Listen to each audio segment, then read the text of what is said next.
Well, good evening everyone and welcome to round 3 of the Alliance Sim Racing Gard Supercar Championship.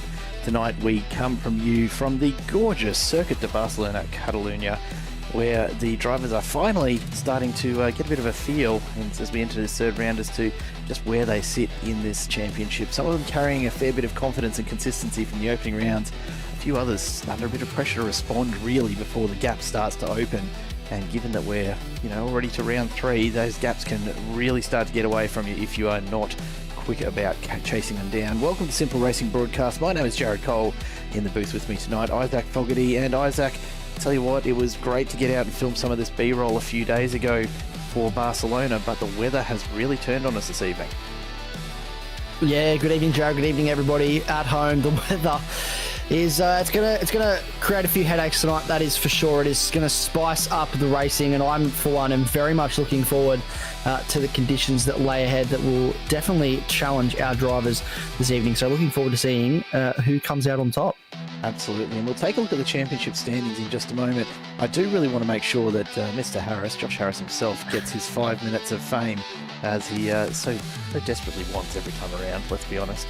Love you out there, Josh. Whatever you're doing tonight, mate, I hope you're well. Let's take a bit of a quick track preview of what this place looks like when you do get a run around here in the dry, because then we'll talk about what the rest of this evening looks like. Here we go with the Gard hot lap. Thank you, Mr. Harris, take it away. Race fans, welcome along to round 3, season 7 of Alliance Sim Racing. We are aboard the Gard Ford Mustang here at Catalunya.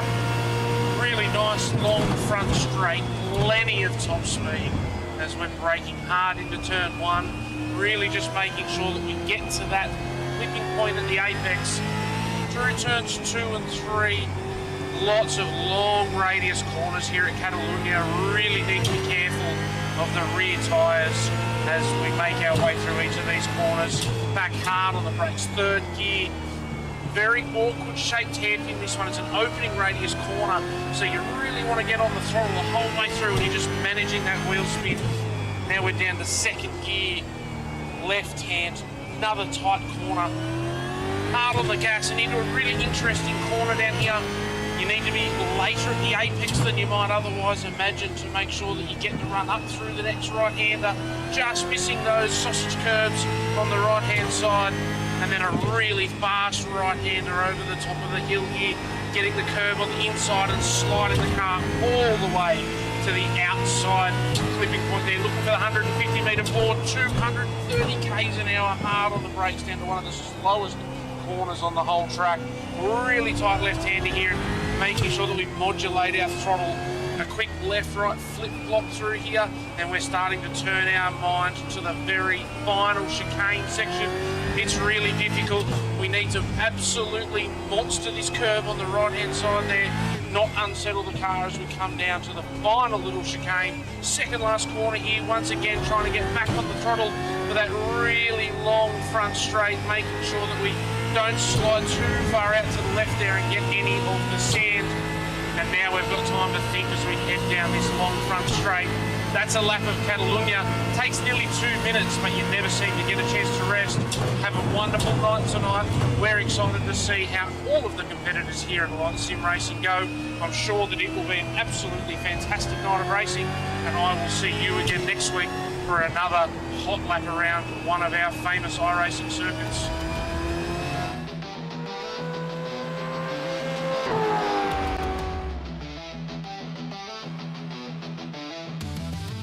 Well, that is a run around Barcelona in some very, very nice weather indeed. Mr. Harris obviously timing that to perfection. Isaac, tonight a completely different look, as we said.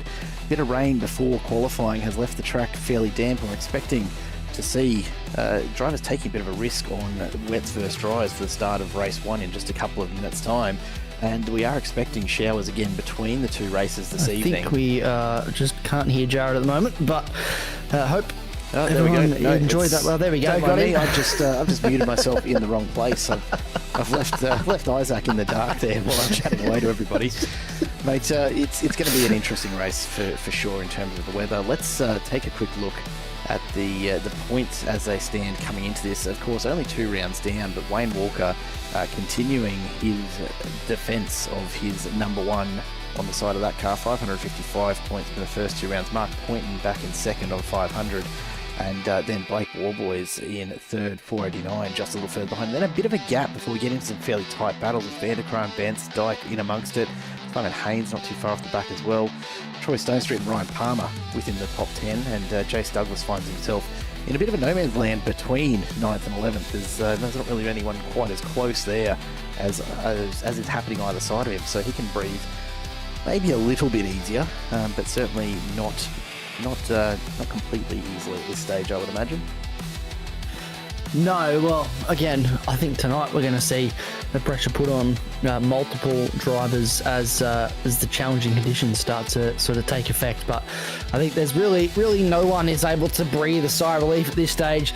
I wouldn't say 2 rounds in that anyone would feel comfortable even leading the championship. So Wayne, he's got a lot to do tonight. It looks like he's pretty quick in qualifying though, so not too much for him to worry about in terms of the pace of that car, but definitely with these challenging conditions, there will be some drivers that are trying to throw their hat in the ring for a solid performance tonight. And this will be the real thing to watch, is who's going to take the risk. Maybe not so much in race 1, or maybe in race 1, actually, now that I think about it. With only 12 laps, there are going to be drivers who are really considering whether it's worth heading out on dry tyres and just trying to survive until there is a dry line on the track. I'm going to be very interested to see what the starting grid looks like in just a few seconds' time. And as we get down to the grid, we'll make sure that we do bring you a very early view of who's started on what tyre, because that's going to make a huge difference for that 12-lap sprint, I imagine. Then we followed up with a 30-lap second race, a reverse top 5, 2 compulsory pit stops to be taken, and a 60% fuel limit. So that will potentially challenge the drivers again, like it did last week at Watkins Glen. Yeah, I think this 2 compulsory stop, 60% fuel limit, we're going to see a bit of fuel saving required, especially in the wet, by these drivers. So keep a very close eye on who is doing that to the best effect. And here is our grid. So I'll hand that over to you, Jared Cole, to run through. The front row tonight, Wayne Walker takes pole, Mark Poynton just 0.003 of a second behind. He'll line up alongside him. Then Blake Warboys and Ken Latta on row number 2. Jason Bence and Jim Caparonis behind them in 5th and 6th. Then Dean Logsdale and Damon Fisher come in ahead of Trav Daly and Mick Clifton rounding out your top 10. Brian Borg and Stephen Varga behind them. Chad Vigar and Matt Vanderkram find themselves on row 7, the 2 teammates. Ryan Palmer and Jason Douglas, row 8, just behind them. Phil Manuel and the first of our Cup Trophy drivers, Andrew Listener, on row 9. Lon McKee and Joel Ustervale round out your 20. As we move further back, Nicholas Garrioch and Troy Sipple ahead of James Hardy and Ernie Toth. Then Brad Grant and Rick Vigar, 25th and 26th, with Craig Schulz and Jason Dunn ahead of Glenn Boyce and Andrew Hoffman. Darren Walden and Scott Perrins, 31st and 32nd, ahead of Craig Rose and Andrew Rushworth. Then Ash Hall and David Logsdale with Vince Salvatore and Jay McKnight. David Liddell, the last driver in the grid. Tim Nicol in race control this evening. And a few drivers that didn't actually set times there. Todd Martin, maybe in race control, but I believe he's racing tonight. We'll have to keep an eye on that. Brad Hayes, Dave Galley and Mick Rudd not setting times either, so they'll start from the back of the grid. And I can tell you, as the drivers are jumping onto the grid, we are starting to see a few differences in tyre selection. So this is going to be a very, very interesting opening race, I am sure. We'll go down to the grid and keep an eye on this start, because we're going to see a very, very different approach depending on what tyre has been selected by each of these drivers. And I think there's a bit of tactics going on of people waiting until the last minute to pick their tyres, because I'm looking at this front row. Look at the top 6 spots are all empty. They are playing a game of chicken as to who's going to blink last to get on the grid and see what tyres I got. So I can see Mark Poynton has registered that he's selected wet tyres. Jim Capronis is now on dry tyres, so he will be towards the back end of the group, that top 6 with a dry set of tyres. Dean Logsdale's also gone for the dry set, so both those drivers, well, you can see them. They're the 2 drivers technically at the front of the field at this stage, because no one else is gracious with their presence out the front of the field yet. They're playing that game of chicken. I think this is definitely tactics, just to wait till the last minute so that no one around them can gain an advantage over what they're doing. The really interesting thing is that this track has dried up massively since earlier on. Practice was absolutely soaked, water everywhere. The qualifying session was certainly still looking a bit damp from what I could see in the background here, but it looks like it's dried up quite a bit. I'm not surprised the track temp was still up around 38-40 degrees, so it's gonna burn that off pretty quickly. I reckon the dry tyre starts might be the way to go here. We're about to find out because we've got all of our drivers on the grid for race number 1 as we await to hand over to the starter to get underway.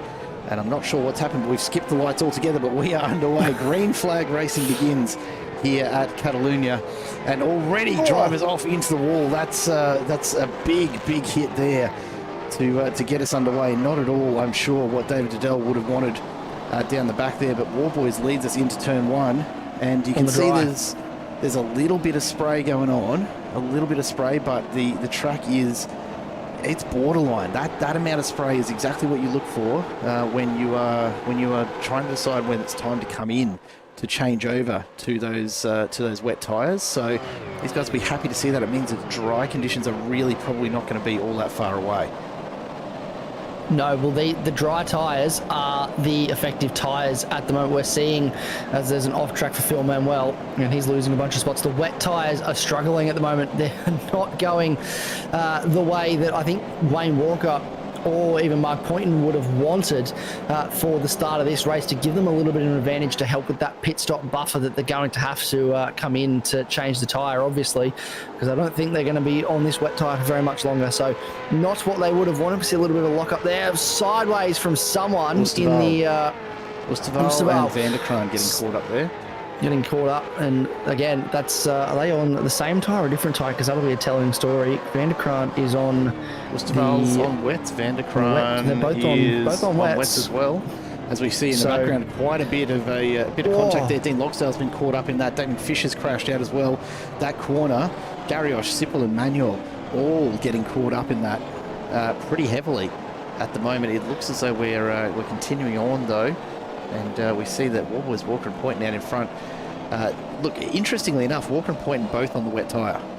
As we see the rest of the field start to filter through to try and finish off this first lap. Warren McKee's picked up a very early black flag there as well. So whether that was a jump start or what, I'm not sure. I haven't heard anything from race control just yet.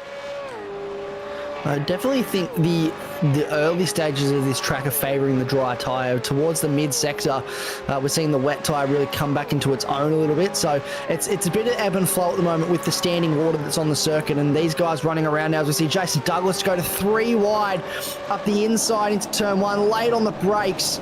And he's going to be side by side with Stephen Varga. It's Dean Logsdale that gets ahead in the end, and now he's going to open the door to lose a stop to Travis Daly. Andrew Listener also sitting in the background, ready to strike if he can. But it is Jason Douglas gets back past Trav Daly, and now is going to have another crack at Stephen Varga. This is what he was trying to do into turn 1. Has a look on the run in towards turn 3. Late on the brakes, grabs the right front, and it's going to send him wide, and that will be another position back to Stephen Varga. So it's ebbing and flowing at the moment as well. Look how loose they are on the tyres. The conditions are so tricky at the moment because the dry tyre, again, it's strong in parts, but then when there's a little bit of standing water, it's struggling for grip. You can really see there's still a few puddles on track. You can see a fair bit of spray still coming off the back of these cars.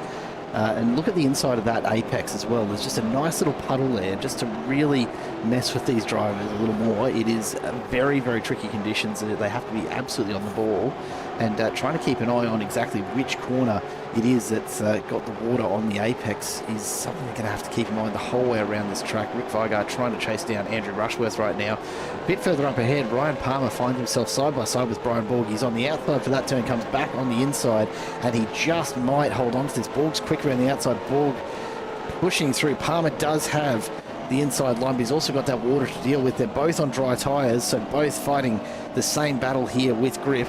And Borg gets him finally, a side-by-side battle through a number of corners there, but Borg has held that position. He'll go into 6th. Now Palmer has to chase.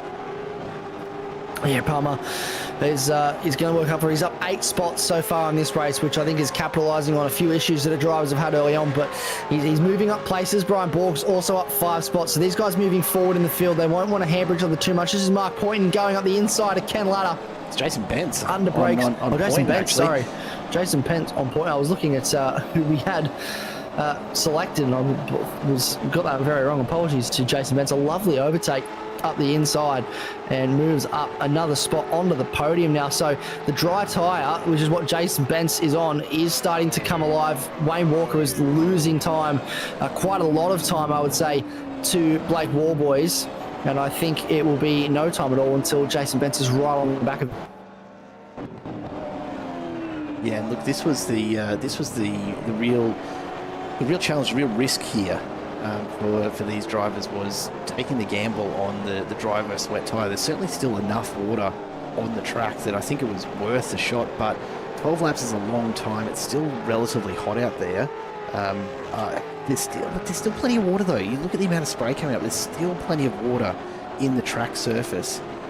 So we'll just have to keep an eye on it. I think the dry tyres are going to get the best of it, but you've still got the likes of Point and Ladder up there in wet tyres. Wayne Walker's on wet tyres. Clifton and Fisher in 8th and 9th are both on wets as well. It's actually a pretty evenly spread field. Yeah, I'm looking at the amount of time that Wayne Walker was losing to Blake Warboys as sort of my reference as to, especially at the top end of the field, how this wet weather tyre is faring against the dry tyre. Maybe Blake Warboys is just really good at dry tyres in tricky conditions like this, but Jason Bent seems to be gaining time on him as well. Instant between car 228 and 014, no further action. So just trying to work out who that is. Glenn Boyce and... Must have been a start line issue there. Rick Vigar, yeah, potentially. Yeah. So something at the start of the race. Here we go. This is Ryan Palmer going to make it 3 wide down the front straight with Poynton, Ladder, and Palmer up the inside, but again, deep on the brakes. It looks like Ladder's going to come out on top of this one. Palmer's going to get by Poynton though, so the dry tyres starting to become the stronger choice, although I believe is Ken Ladder on the wet tyre. He's on wet tyre, but look at Ryan Palmer. Look at the grip that he has through that third corner in comparison to that of Ken Ladder, also the inside line. But when you get stuck on that little wet bit inside the little wet line on the inside near the curb, that's tricky. Gets wide there. But if you're on the racing line, then it's relatively dry on the surface at the moment. So as long as he can stick to the racing line, which is not easy to do when you're battling with another car, but if Ryan Palmer can stay on the racing line, those dry tyres are going to serve him well. Brian Borg now has a look up the inside, a little bit of a touch with Ken Ladder, but he backs out of it to make sure that there's no advantage gain there. He doesn't spin Ken Ladder, but that's a very aggressive move from Brian Borg. He's trying to follow Ryan Palmer through here.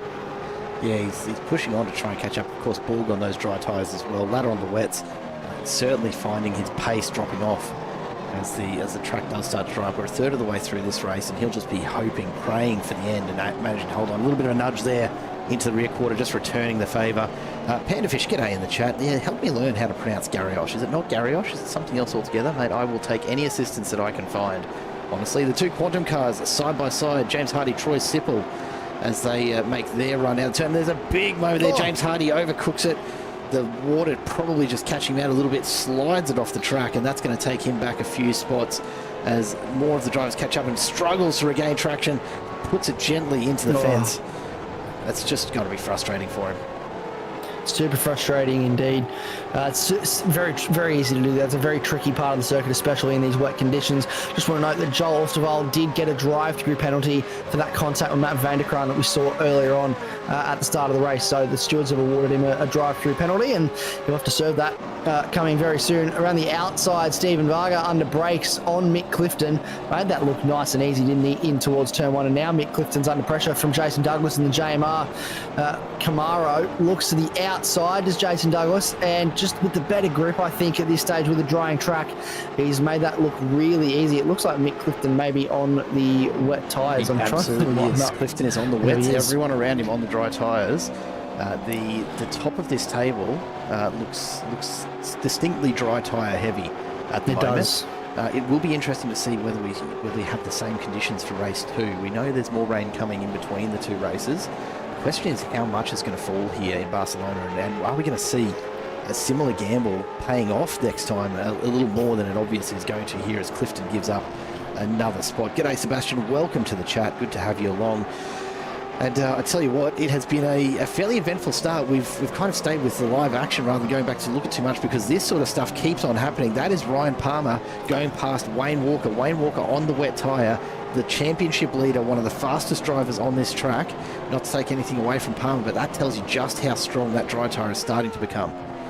Yeah, that dry line, look at how dry the surface is now for these dry. The wet tyre, you do not want to spend much longer on this tyre. Wayne Walker is sliding ever. He's looking for any little bit of water that may be remaining on this surface, but there just isn't any. And you'd think he's going to have to dive in soon, surely. I don't know if you can continue to run around on this tyre for 6 more laps. That's a long time to ask and a long way to drop through this field. He's already down to 5th. It's going to be not too long until, well, he's got Ken Ladder and Mark Poynton behind him, but then he's got Stephen Varga, who's on that dry tyre, and he's bringing a whole lot of cars with him. James Hardy wide into the... That's a nice little flick spin there to get it facing back the right way. Isn't he?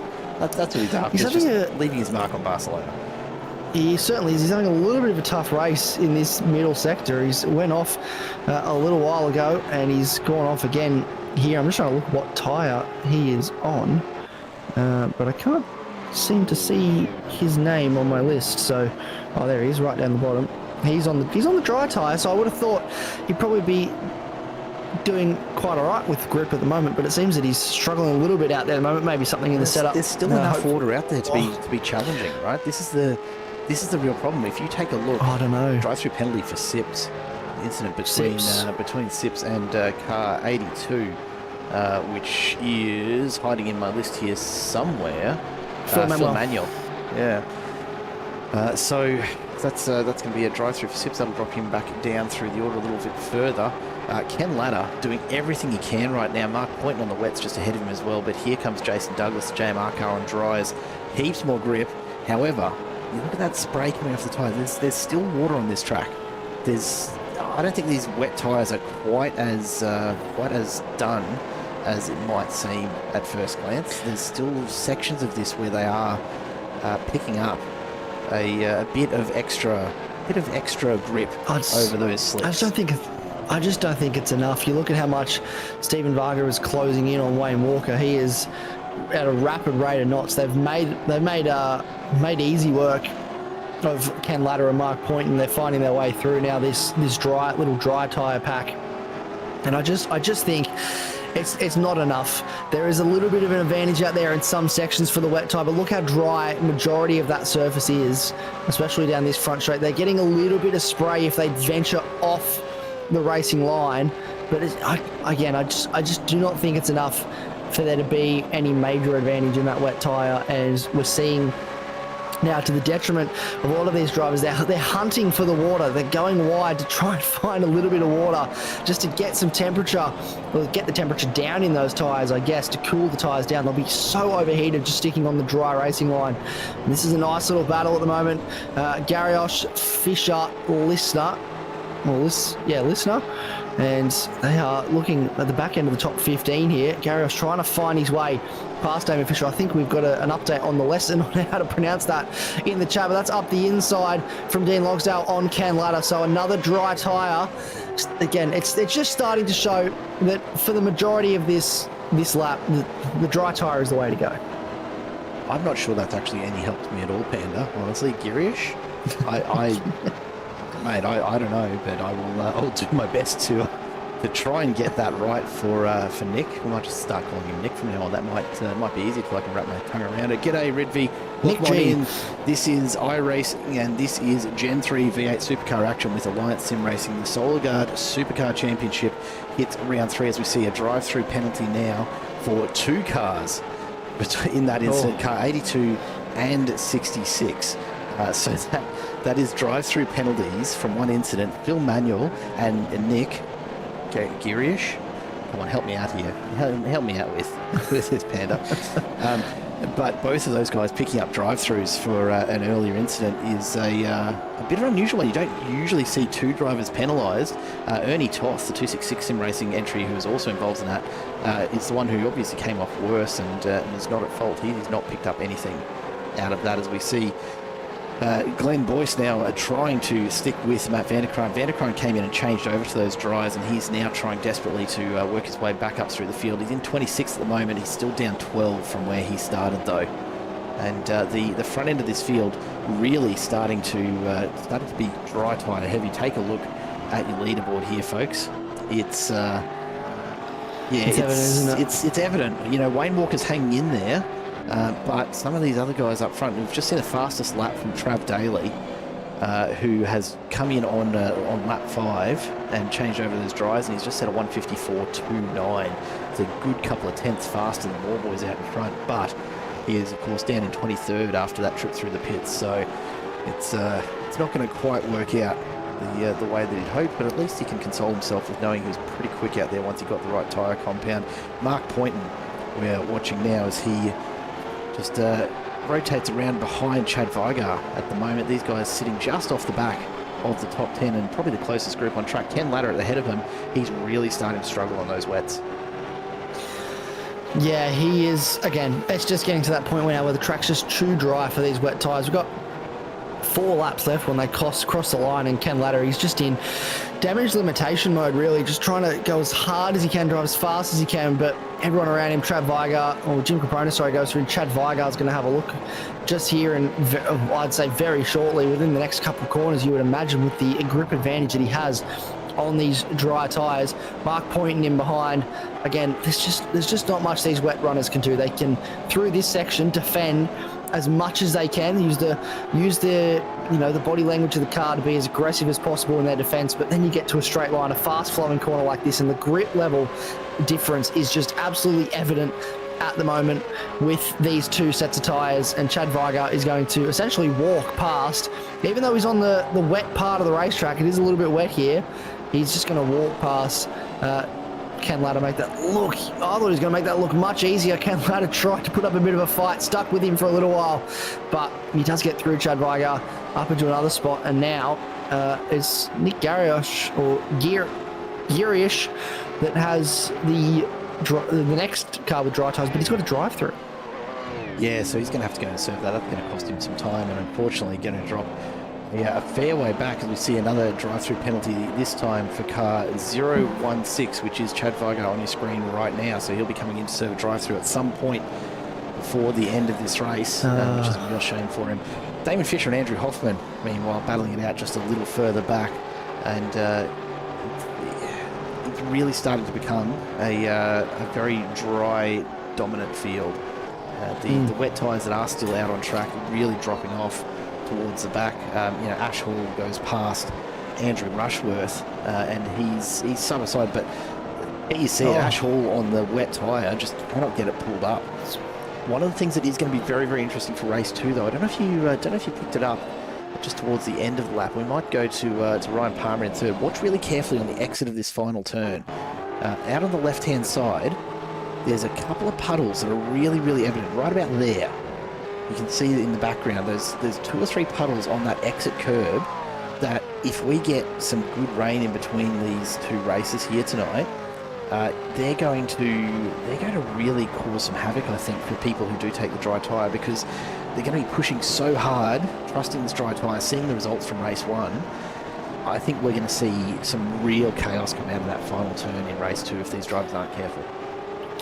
Yeah, absolutely, and I think this could go the opposite way of how it did in this race. I think we're going to see a lot of drivers look to try and start on the dry tyre and think, well, it didn't quite go the way I wanted it to in race 1 when I started on the wet tyre, so I'm going to pick the dry tyre, and it may potentially backfire for them here, and they'll see that the wet tyre is actually stronger. So that's something that we're going to have to be very hyper aware of. Obviously, Ryan Palmer on screen. He had the Roosters shirt on, the Sydney Roosters shirt on last night. I can't quite tell. I think he's just got a nice tie-dye shirt on this evening by the looks of it. Very ADHD. Very, very ADHD of him indeed. I think there's a bit of pink in there. My colourblind eyes are trying to work out the colours in his low light room. I'm not sure there's actually any distinct colours among that mess, but anyway, Palmer's out there doing his best. He's up 12 spots, and that really shows you just how strong these dry tyres have been. We see Brian Borg just making a run at him now, and this has been coming for a little while. Borg's been all over the back end. Borg has been very, very quick, as we know, in this series. Try Geary maybe. Look, Panda, I'm almost convinced that you're trying to steer me in the wrong direction now. I don't see how you get Geary out of that spelling, and I'm going to consult Google for all sorts of stuff after this just to try and get it right for next week. But for now, we're going to start calling him Nicky G or something like that. Nicky G. I like that. Nick G. Nick G. Like Andrew G, but Nick. Yeah, exactly. That's what we'll go with.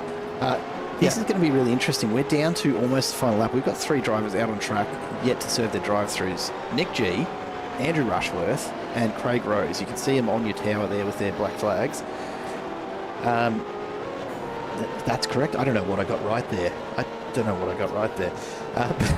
anyhow, we'll roll with it, Panda. I can only assume that you're telling me it's correct that it's not pronounced like that at all. Anyhow. Out in front, this is the battle for the back of the podium. Warboys has absolutely run away with this. Bent's in second for Quantum Racing. He's well up the road. These guys battling it out for the last of the podium spots. Palmer and Borg, they're going to get the white flag next time around. Warboys is going to cross the line in about half a lap's time with absolute acres of space behind him. And there's not going to be anything anyone can do about that tonight. He's 9.5 seconds up the road from Jason Bentz, who is in turn 5.5 seconds up the road from this battle. And Brian Borg is all over that rear bar. He is right. He's putting the pressure on Ryan Palmer, isn't he? Just quickly, are we sure Blake Warboys isn't a Kiwi? Because I know Kiwis absolutely thrive in these conditions. So maybe someone should check that he isn't secretly Kiwi. He may very well be Kiwi, and I had no idea. But if he's up the inside now, Brian Borg tries to make it stick to the outside, so it turns from the inside to the outside. A little bit of a wet line for Ryan Palmer, so he's got grip limited. But it stays the outside for Brian Borg, and Ryan Palmer, a little bit of contact side to side. But Ryan Palmer's made that work. All the way through that turn to shut the door again. They're going to come onto the final lap, and Palmer's got it all to do here. That was a very, very tense little moment for Palmer. He was trying his hardest to keep it with enough space for Borg on the outside there. Borg, to his credit, didn't push the issue any more than he had rights to. Whether or not he can actually stay with Palmer now, that's the question. Takes a little bit of a look up the inside. We've got lap traffic just up ahead. That looks like it might be David Logsdale just ahead of these guys. What can Palmer make of this? Gets out of the way. That's great to see. We're going to see this battle all the way to the end.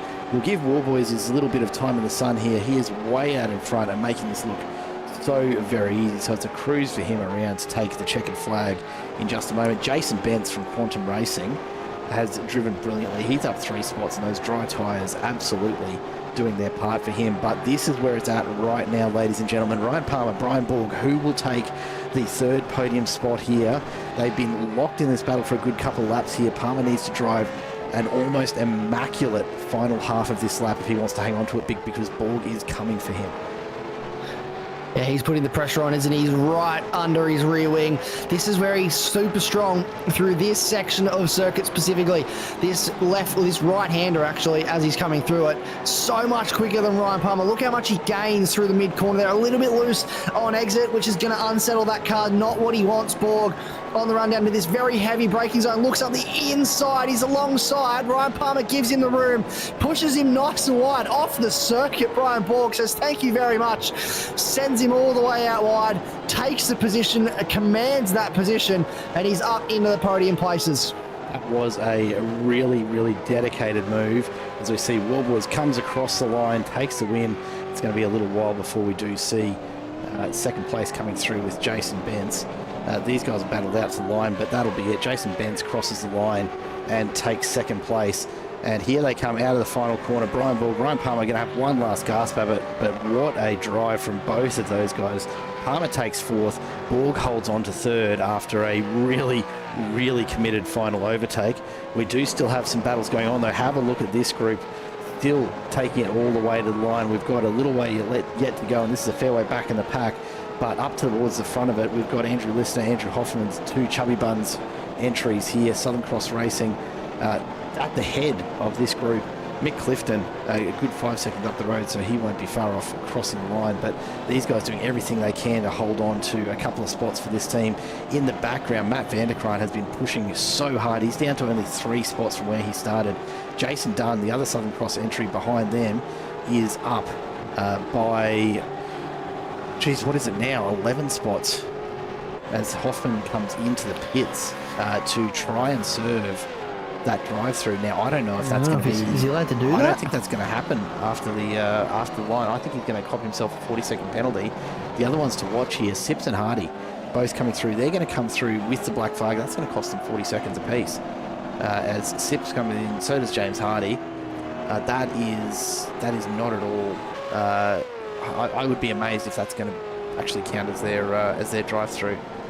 And so I think it'll be a 40-second penalty for them. We'll see when the official results do wrap up for us in just a moment. But the easy winner tonight, Blake Warboys, by just shy of 10 seconds over Jason Benz. Brian Borg, a massive drive to steal that one back away from Ryan Palmer, who I'm sure will not be at all unhappy with a 4th place, because he really did acquit himself very, very well there. Let's take a look at the result from race number 1.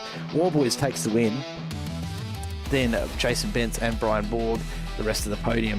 The gap in the end to Palmer, just a few tenths, but it was so much closer than that for so long throughout that battle. Stephen Varga and Jason Douglas just behind, with Dean Longsdale and Jim Caparonis, and Wayne Walker ahead of Ken Latta, rounding out your top 10. Then Mark Point and Chad Vigo ahead of Trav Daly and Mick Clifton. Andrew Lister and Matt Vanderkraan in 15th and 16th. Jason Dunn and Craig Schultz. Then Vince Salvatore and Glenn Boyce. Which? Boyce. We'll go with Boyce. I'm second guessing all my surnames tonight now as a result. Thank you, Panda. We'll take a look a bit further back through the field as well. Brad Grant and Rick Vigar find themselves just outside the 20 with Paul McKee and Phil Manuel in 23rd and 24th. Nick Girish in 25th. Then Dave Galley and Andrew Rushworth ahead of Andrew Hoffman and Ernie Toth. Todd Martin and Scott Perrins finish ahead of Troy Sipple and James Hardy, who dropped well back to 32nd and 33rd as a result of carrying that black flag across the line. Ash Hall and Joel Osterval then finish the first of those that were a lap down. Darren Walton and David Donnell, with Mick Rudd, Craig Rose and David Logsdale also finishing that lap down. Damon Fisher finishes down 2, Jamie McKnight and Brad Hayes not making the start for this race. And with a couple of minutes to go, there's rain falling again. I don't know what to expect from this, honestly, Isaac. If it's anything like that race, I think we're going to see a lot more drivers gamble on the dry tyre. It's really going to depend on just how much rain is going to fall here before race 2. Yeah, it's this is what I'm really curious to see. Obviously, it says 82% precipitation. I said 41% earlier, so I'm hoping that maybe there's going to be quite a considerable amount of standing water out there now compared to what we had earlier on. But I'm really curious to see what the conditions look like when we do get down to the grid. What happens with the tyres? What does everybody go for now? You would think that some of those drivers that picked the wet tyre in the first race might be second guessing themselves coming into this second race about whether they start on the wets again or whether they go for the dry tyre, and that could backfire if this track is wetter than it was before. So that's something we're going to have to keep a very close eye on. Speaking of, Vince Salvatore dropping into the chat to beg for a little bit of help. Mate, Vince, I got no idea. We are absolutely as unsure as you are at this point. The track temp is 27 degrees. That's come down. I will say that. The track temp has dropped by about 10 or 12 degrees from the start of qualifying. So I don't think there'll be quite as much of this rain that's falling as we speak. I don't think there's going to be as much of that will evaporate off. So maybe it's going to be enough for wets. Keep in mind, 2 compulsory pit stops over 30 laps. It wouldn't be a bad idea to start on the wets, and worst case scenario, you knock over your first pit stop, change to dries on lap 1 or 2. Because if you start on dries and it is a bit too wet, that's going to cause some real issues, isn't it? Yeah, well, again, that's the thing, isn't it? If you start on the dry and it's too wet, you have to burn a pit stop to come in, change to those wet tyres, and then another pit stop to come back in and change to the dries. Where if you start on wets and you know, it's too dry, there's only really one pit stop, because you're not gonna have to go back to the wet tire at any point, so you don't have to do that second compulsory pit stop at some point to go back to the wets and then have to stop again to go back to the dry. So you really, I think, doing yourself a favour by potentially starting on the wets in this race and just seeing what happens. Because if it's, again, as you said, if it's dry enough out there, just come in, serve your compulsory pit stop, put the dry tyre on, happy days, away you go. We'll take a quick break and be right back with race number 2 in the Alliance Sim Racing Solar Guard Supercar Championship. Don't go anywhere.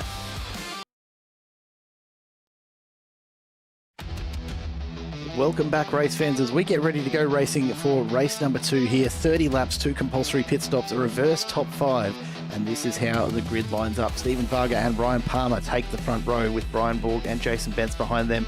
Blake Wallboys, after that commanding win, will start in 5th place. The rest of the field starting right where they finished. Jason Douglas alongside him on row 3, then Logsdale and Caperonis with Wayne Walker and Ken Ladder behind them. The rest of the field, as we said, in the order they finished. Poynton and Vigar ahead of Daly and Clifton, then Listener and Vanderkram with Jason Dunn and Craig Schulz, then Vince Salvatore and Glenn Boyce rounding out your top 20. Further back through the grid, we've got Brad Grant and Rick Vigar, Lorne McKee and Phil Manuel, then Nick Geary and Dave Galley. That's just going to confuse me having them alongside each other as well. Andrew Rushworth and Andrew Hoffman line up next to each other, with Ernie Toth and Todd Martin rounding out your 30. Scotty Perrins and Troy Sipple, the 2 Quantum Racing entries on row 16. Another couple of Quantum boys on row 17, James Hardy and Ash Hall, then Joel Usterval and Darren Walden, with Dave Liddell and Mick Rudd behind them. Craig Rose and David Logsdale round out your 40, with Damon Fisher at the back of the grid. Brad Hayes, unfortunately unable to actually stick around tonight. He's in the chat. G'day, Brad. Good to have you along watching at least, mate, even if you can't make the race this evening. It is a pleasure to have you hanging out with us in the chat. Jamie McKnight, we'll see if we do see him out on track. Tim Nicol in race control this evening. Yeah, look, I'll be honest, I'm seeing a trend. I'm studying the data. I'm poring over what's happening in front of her. I'm seeing a bit of a trend. Well, I was seeing a bit of a trend, but it's started to change. The dries are a relatively popular choice at the front of this field. So top 4 all on a dry tyre. The first person to be on a wet tyre, believe it or not, Blake Warboys in 5th. Oh, he's changed to a dry now. There you go. So we're seeing he was on a wet tyre, and now they're all changing to the dry. Wayne Walker, Dean Logsdale. So Wayne Walker's doubling down. He said the wet tyre may not have been the way to go in race 1, but he thinks it's going to be the way to go in race 2. Yeah, it's an interesting one. We go under starters' orders. Watch for Ryan Palmer start here. He's an absolute gun off the line. He's going to make the most of this. The lights are up, and we are away, and a massive launch from the front row. Ryan Palmer finding out that there's absolutely not as much grip as he was hoping for as they make their way down towards turn number 1. We've got contact. The Quantum Racing cars at the back of the field. Huge. That's Scotty Perrins is backwards by the look of things, and that's Jay McKnight, who has joined the race and has immediately gone straight into action. It might be James Hardy as well. We've got all sorts of chaos at the back of the field. Out in front, there's already been a massive change of order, as we see. There's definitely more water on the track. We've got another car around. That's Vince Salvatore, who has gone sideways. By the look of things, he's actually caught up, with one of the Southern Cross Racing entries. That's Glenn Boyce as well. Wow. Okay. Well, this is a start, that's for sure. Look at Warboys trying to go around the outside. He's still in 5th. The front 4 have all shuffled around a little bit. Stephen Varga's right where he started. Ryan Palmer's lost a few spots, but he's just actually given that one up to Warboys as well. The front 6 all on dry tyres. So yeah, there's definitely some spray. And look at the puddle on the inside of the track as we see Varga go off the track now. So there's absolutely some water out there that is going to keep these guys on their toes if they're running dry tyres. We've got cars around the background. That's Lorne McKee and Dean Logsdale, who have gone around here, as well as the rest of the field starts to come through this chicane. Wow. All of the action going on towards the front of the field as well. We still have these guys side by side. We haven't actually... Have a look at how wide they're running here. We've got a car sideways. That looks like Ken Ladder getting caught up in that, as well as Phil Manuel and more cars, more chaos. There is all going on. There is absolutely some water standing on this track still that these drivers did not anticipate. Ryan Palmer, so that's sideways from Jason Bentz now. A little bit of contact there under brakes. That's all it took. And he is dropping back through this front pack. These guys are pushing so hard, so early on this very, very sketchy track. We are not even through lap 1, and I think we've had half the field go off at some point.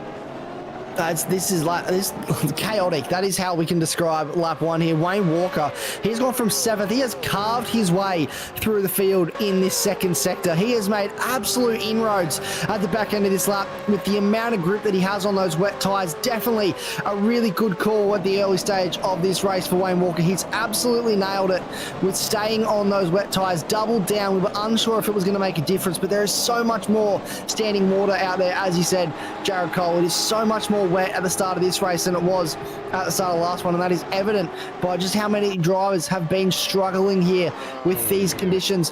Has a look on the inside, Brian Borg. He's going to struggle to get that stopped. He's run so wide. He had to carry so much speed that Wayne Walker's had to back out of it. It's left him vulnerable to Blake Warboys now to drive past as well. So this is what Wayne Walker has to deal with. He's got guys that are trying to race him, find the grip to battle, but as he's on the wet tyre, he has the superior grip. These guys are struggling. They're going for moves up the inside, but they're going to find it hard to get the car stopped. Jason Douglas now up the inside of Wayne Walker to try and go past. A little bit of side-to-side contact. They're banging doors. Look at the grip.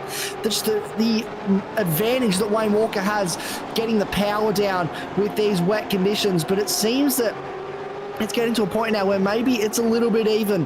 It's starting to even out a little bit, and the wet tyres and the dry tyres are starting to get the same as we get cars circling around up the inside, late on the brakes from, who's that? Jason Benz, carrying a lot of speed into the hairpin. I thought he was going to take out big contact to the back of Douglas as well. Contact. And Wayne Walker, he's going to look at the inside here on the wet line, try to take advantage on these wet tyres, but again, he looks really good on lap 1, those wet tyres making massive inroads. Sideways again, the same corner for Jason Benz. Oh. Just cannot get the grip through that corner. I think he was helped on lap 1. That time he did it all on his own and just stepped out of him under brakes. Wayne Walker comes in for dries he's coming across to dries, absolutely. There is definitely something to be said for the wet tyres here. There's still enough water on the track that there are sectors where there's an advantage, but overall the dry tyres were the right call again. Yeah, look, I think he's coming in just to give himself some space, get out of the front group and get this first compulsory stop done, and maybe hope that there's a little bit of an incident here, perhaps for one of these three that might just get him a little bit of an undercut happening. Right now, Warboys, Borg and Douglas out on track and well ahead of the chasing group. Jason Benz and Stephen Varga both a few seconds back, and then a few seconds between them as well. So there's plenty going on there. Further back in the field, it's not just the front end of the field that is having this battle. Vigar and Clifton going at it as well, as you see Rick Vigar move across very, very early to try and defend this position. And when you look at the tyres, they're both on wets. So it's not proving to be quite as much a difference this time around as we saw in race 1. I don't think, but I actually think that's probably because the wet tyres are giving these guys just a little bit of an advantage through more of the track, because there is definitely more spray than we saw in race 1 for the moment. It's not going to last long. No, it's definitely not going to last forever. There is more standing water, more spray this time around than what we expected up the inside. That looks, and this is the battle for the lead. So Blake Warboys, Brian Borg and Jason Douglas. Jason Benz about two and a half seconds back on this pack at the moment. And Jason Douglas, geez, isn't he driving well in this second race? He is absolutely trying to throw hands with these guys. Mick Clifton laid on the brakes, tried to make something happen there with Rick Vigar, but just was not close enough. And again, struggling a little bit on these wet tyres. It's getting to the point now, trying to put that power down is a little bit of a struggle. Galley goes past Fisher, and he's actually just lost a spot to Sips and to Walden in that same move. That corner at the end of that long straight, who would have guessed that would be popular for supercar overtakes, eh? It's absolutely made for it. Long straight, heavy braking zone, a real opportunity to just jam it up the inside and hope that you left a bit of room. And yeah, that's what you're seeing there, is drivers just going for it. We're starting to see some of these drivers just going, oh, big moment there. That is Darren Walden all over the track. What a save from Darren Walden. Well done. Fishtailing from one side of the track to the other and back again, and manages to get it under control. I don't think, if you've not watched Gen 3 Supercar racing, if you're not familiar with these cars, what you've just seen is the best example I can possibly offer as to just how skilled this group of drivers is. there is absolutely no way that in a much more stable car, I would have ever been able to save something like that most drivers on iRacing would ever have been able to save something like that. Darren Walden has done a phenomenal job to not only save that, but to keep it between the two white lines on the track. That was absolutely stunning work. Yeah, and really loud on the brakes was Ash Hall. Tried to carry so much speed through that corner, but again, 9 times out of 10, you're in the wall there in that situation. Darren Walden has brilliant car control. He's made that work. Yes, he's lost time here to Andrew Rushworth. He looks around the outside. He's also being hounded by Ash Hall. And there's a little bit of side-to-side contact between these guys, but he won't be too disappointed because that could have ended much more disastrous for Darren Walden than it did. He would have seen his life flash before his eyes, no doubt, when that car got loose. But he's lost a spot to Andrew Rushworth. He was up into the top 20. And he's got Ash Hall and Vince Salvatore right behind him for company. But I think he's showed a very good piece of car control there to keep that out of the wall. And again, as you said, just shows why these guys are some of the best at what they do on iRacing. Yeah, absolutely spot on. As we see, Ken Ladder gets himself a drive-through from up in 6th spot, so that's gonna hurt a little bit. Walden continues to lead this group on. We'll jump forwards. And this is Matt Vanderkraan in the middle of a set of drivers, all on dry tyres. He's going to come in and take his first of 2 compulsory pit stops. As we see, Ken Ladder comes in as well. He'll serve a drive-through here, I'm sure, rather than taking the compulsory pit stop. This battle continues. Ash Hall, Vince Salvatore, Wayne Walker now jumping onto the back of it. He's already made the first pit stops. He's on dry tyres. All of these guys on wet. Let's see just how much Walker carves us up, and look who's right behind. Ryan Palmer is going with him. Ryan Palmer is absolutely going with him. These guys trying to take advantage of these dry tyres while they can. Look at that. Salvatore wanted the piece of it. Deep under brakes for Wayne Walker. Look how much speed he's carried into that corner. He gets 2 cars for the price of 1. Walks past Darren Walden and Ash Hall. Ryan Palmer's trying to invite himself to the party. A little bit of front to rear contact with Ash Hall. Gets his way through. Vince Salvatore now trying to get a piece of it. Around the outside of Ash Hall on the wettest part of the track. They are side by side on the run towards turn 4. There's a little bit of contact. They get squirrely. I thought Ash Hall was gone for all money. He's braking on the water. Manages to pull it up. They're still going side by side. There's more contact. And it's a huge moment with Darren Walden as well. And now Ash Hall facing the wrong way. That's ended in disaster for him. He's got to sit still while these guys come through. He does not want to flick spin into anybody. That would be more disastrous. Waits now. It seems to be clear. Gets to the inside of the circuit. He's just got a hold there for a minute while the train goes past. And now he has to do the painful turnaround and keep going. And he's car 16, car 33. So car 33 has a drive through. That's for contact with with Dean Logsdale. So that is car 33. I'm trying to find him on my totem pole as to who that actually is. Number 33, that is Ash Hall. Ash Hall. So Ash Hall to rub salt into the wound for Ash Hall. Not only has he had that massive moment with Vince Salvatore and Darren Walden, but now he has a drive-through to go with it. Brian Borg working his way past Matt Vanderkraan, who's on very fresh tyres. I think all these guys are actually on relatively fresh tyres. They've all stopped at this stage. So Brian Borg up to 19th place. But what a battle that was between Ryan Palmer, Wayne Walker. Started all the way back at turn 1, so late on the brakes. A double overtake up the inside. Ryan Palmer tried to follow it through, and then it was just a carry-on effect, wasn't it? It really was, as Ernie Toth comes in to get some repairs done. Nick Geary down on the front straight, he's actually got a little bit of breathing room, so he'll be happy with that. But Brian Vogue and Matt Vanderkraan still going at it as they come down to turn 1. Vanderkraan's on the inside here. He's going to go deep under brakes. I think he's going to pull up a little earlier just to make sure they don't come to blows. Oosterwal in 23rd has just set the fastest lap of 1:54.9. How do you like that? Very quick. That is very quick. Too. 53.9 actually just beaten Dean Logsdale. As you see these dry tyres starting to bring them up to temp, it's taking a little bit longer because of the water on the track. These guys are actually finding their top speeds about 3 laps into the stint rather than the first 1 or 2 laps that we usually see from supercar tyres. But those times are starting to fall. We'll keep a close eye on that. Most of the field onto dry tyres now. A couple of exceptions, but I think that's more because they haven't come in or they've come in to serve either drive-throughs or get some repairs from those early incidents. Vince Salvatore in 16th. is still on wets, and he needs to come in and serve his first compulsory stop at some point. Mick Clifton also on wets, but as you look through the top end of this field, there's not a lot of drivers who are on wet still. No, and crucially, I'm just noticing Wayne Walker, Ryan Palmer back to 11th and 12th place. So they are leading the pack of drivers that are yet to stop in this race. They pitted all the way back on lap 2, so they pitted nice and early, but it seems to be advantage for them now, and in comes Mick Clifton. So he's into the lane. This is Ken Latta, Troy Sipple side by side down the front straight. Ken Latta trying to make the move on the Quantum Racing driver, deep under brakes, and gets that move nice and done. Troy Sipple up 24 spots in this race. Jesus, isn't he driving well to be up that many spots?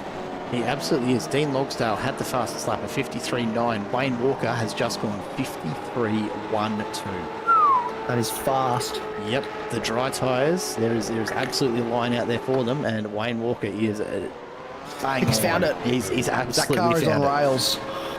Here goes Rick Vigo and Ernie Toth up the inside. He's looking for this into turn 1. Watch out for that painted line, though. He's going to get a little bit loose with a bit of water still on it. Up on the inside, you can see, look at the size of that puddle on the apex at 1 still.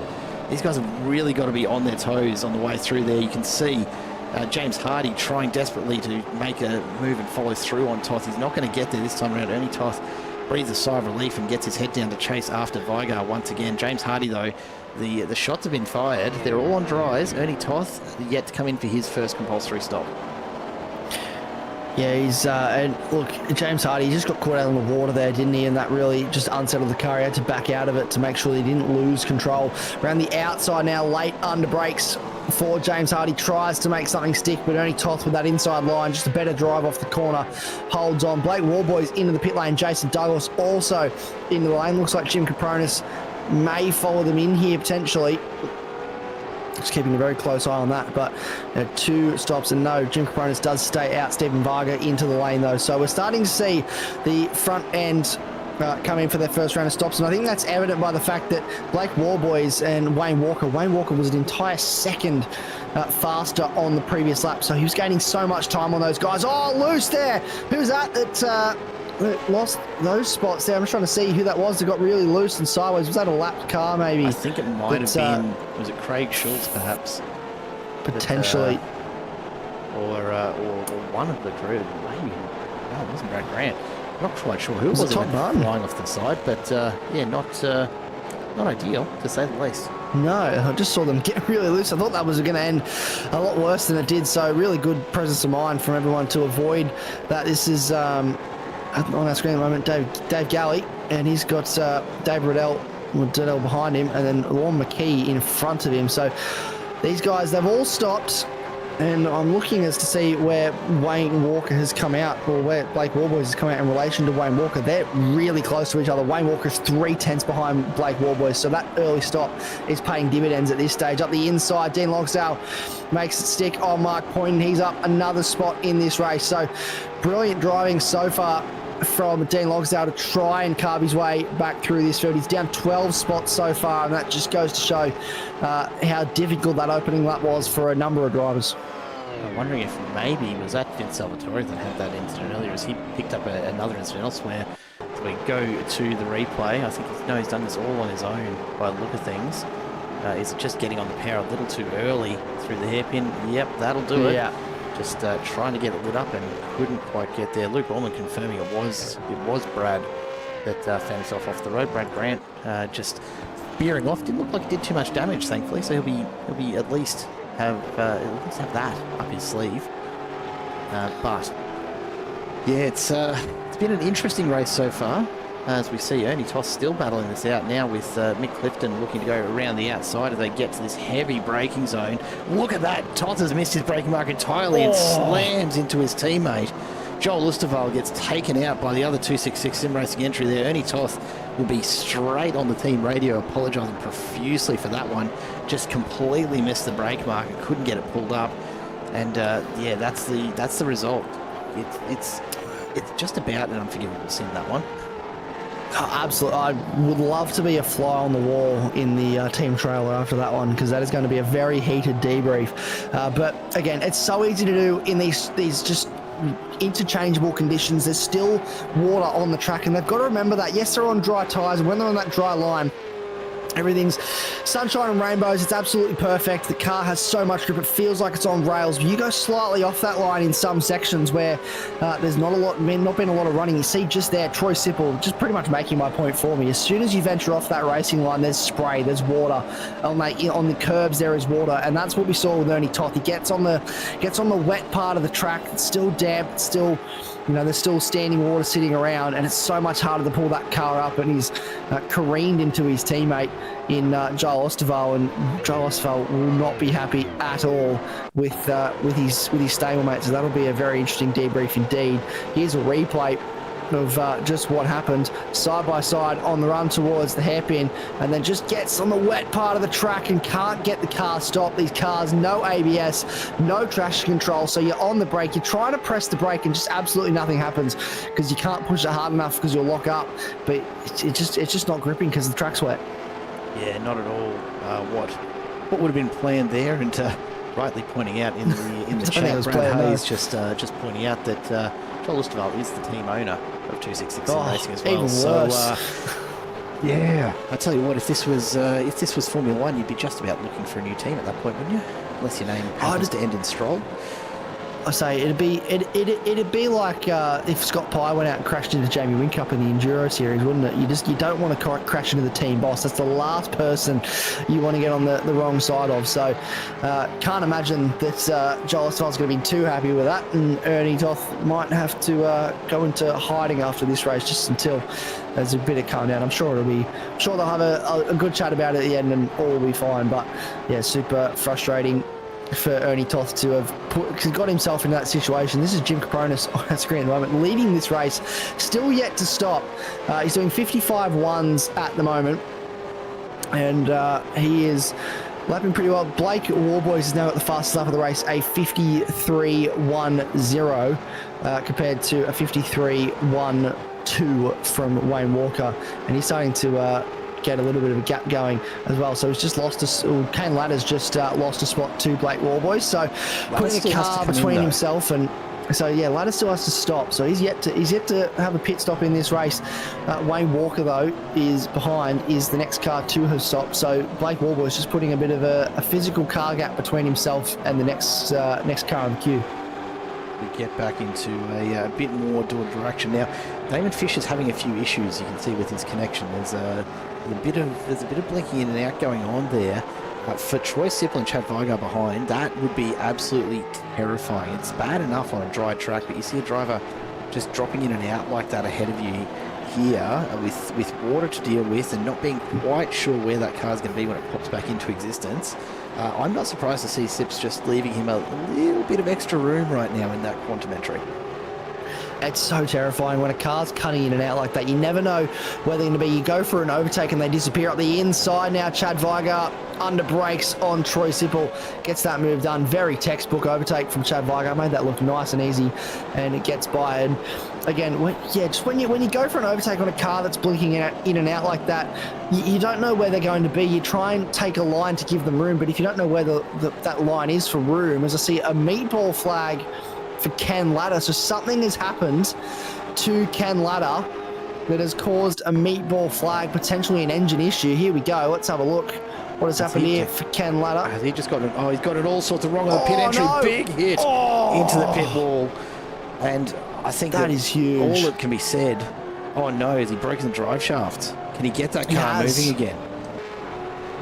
The drive shaft is definitely broken. That impact to that wall was massive. We've managed to get it going again. Thank goodness for that, because that would have been crawling very slowly.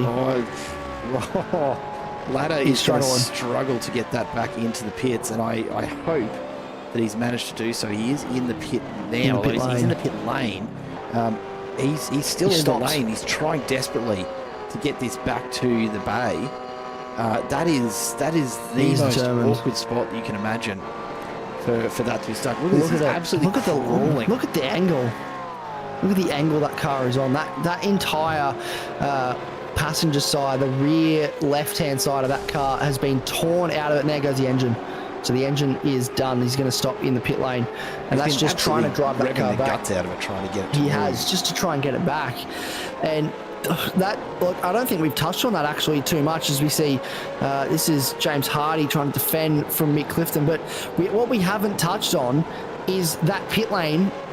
You talk about, the dry lines are forming on the track.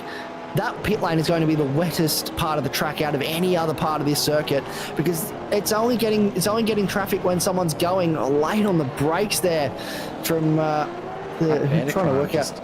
Very late on. He was late on. Had to slow down so far there that our software actually decided that he must have crashed, but he's just jumped on the anchors that hard. As we see the rest of the lane coming in here now.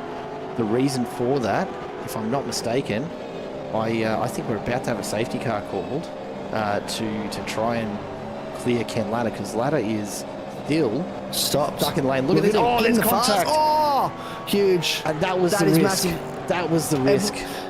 I have to wonder, in that situation, would you not close the pit lane? If he's stuck in the fast lane like that, would the pit lane not be closed to avoid an issue like that? Because that is huge contact. And now obviously he's out of the fast lane, so it's not as big a deal.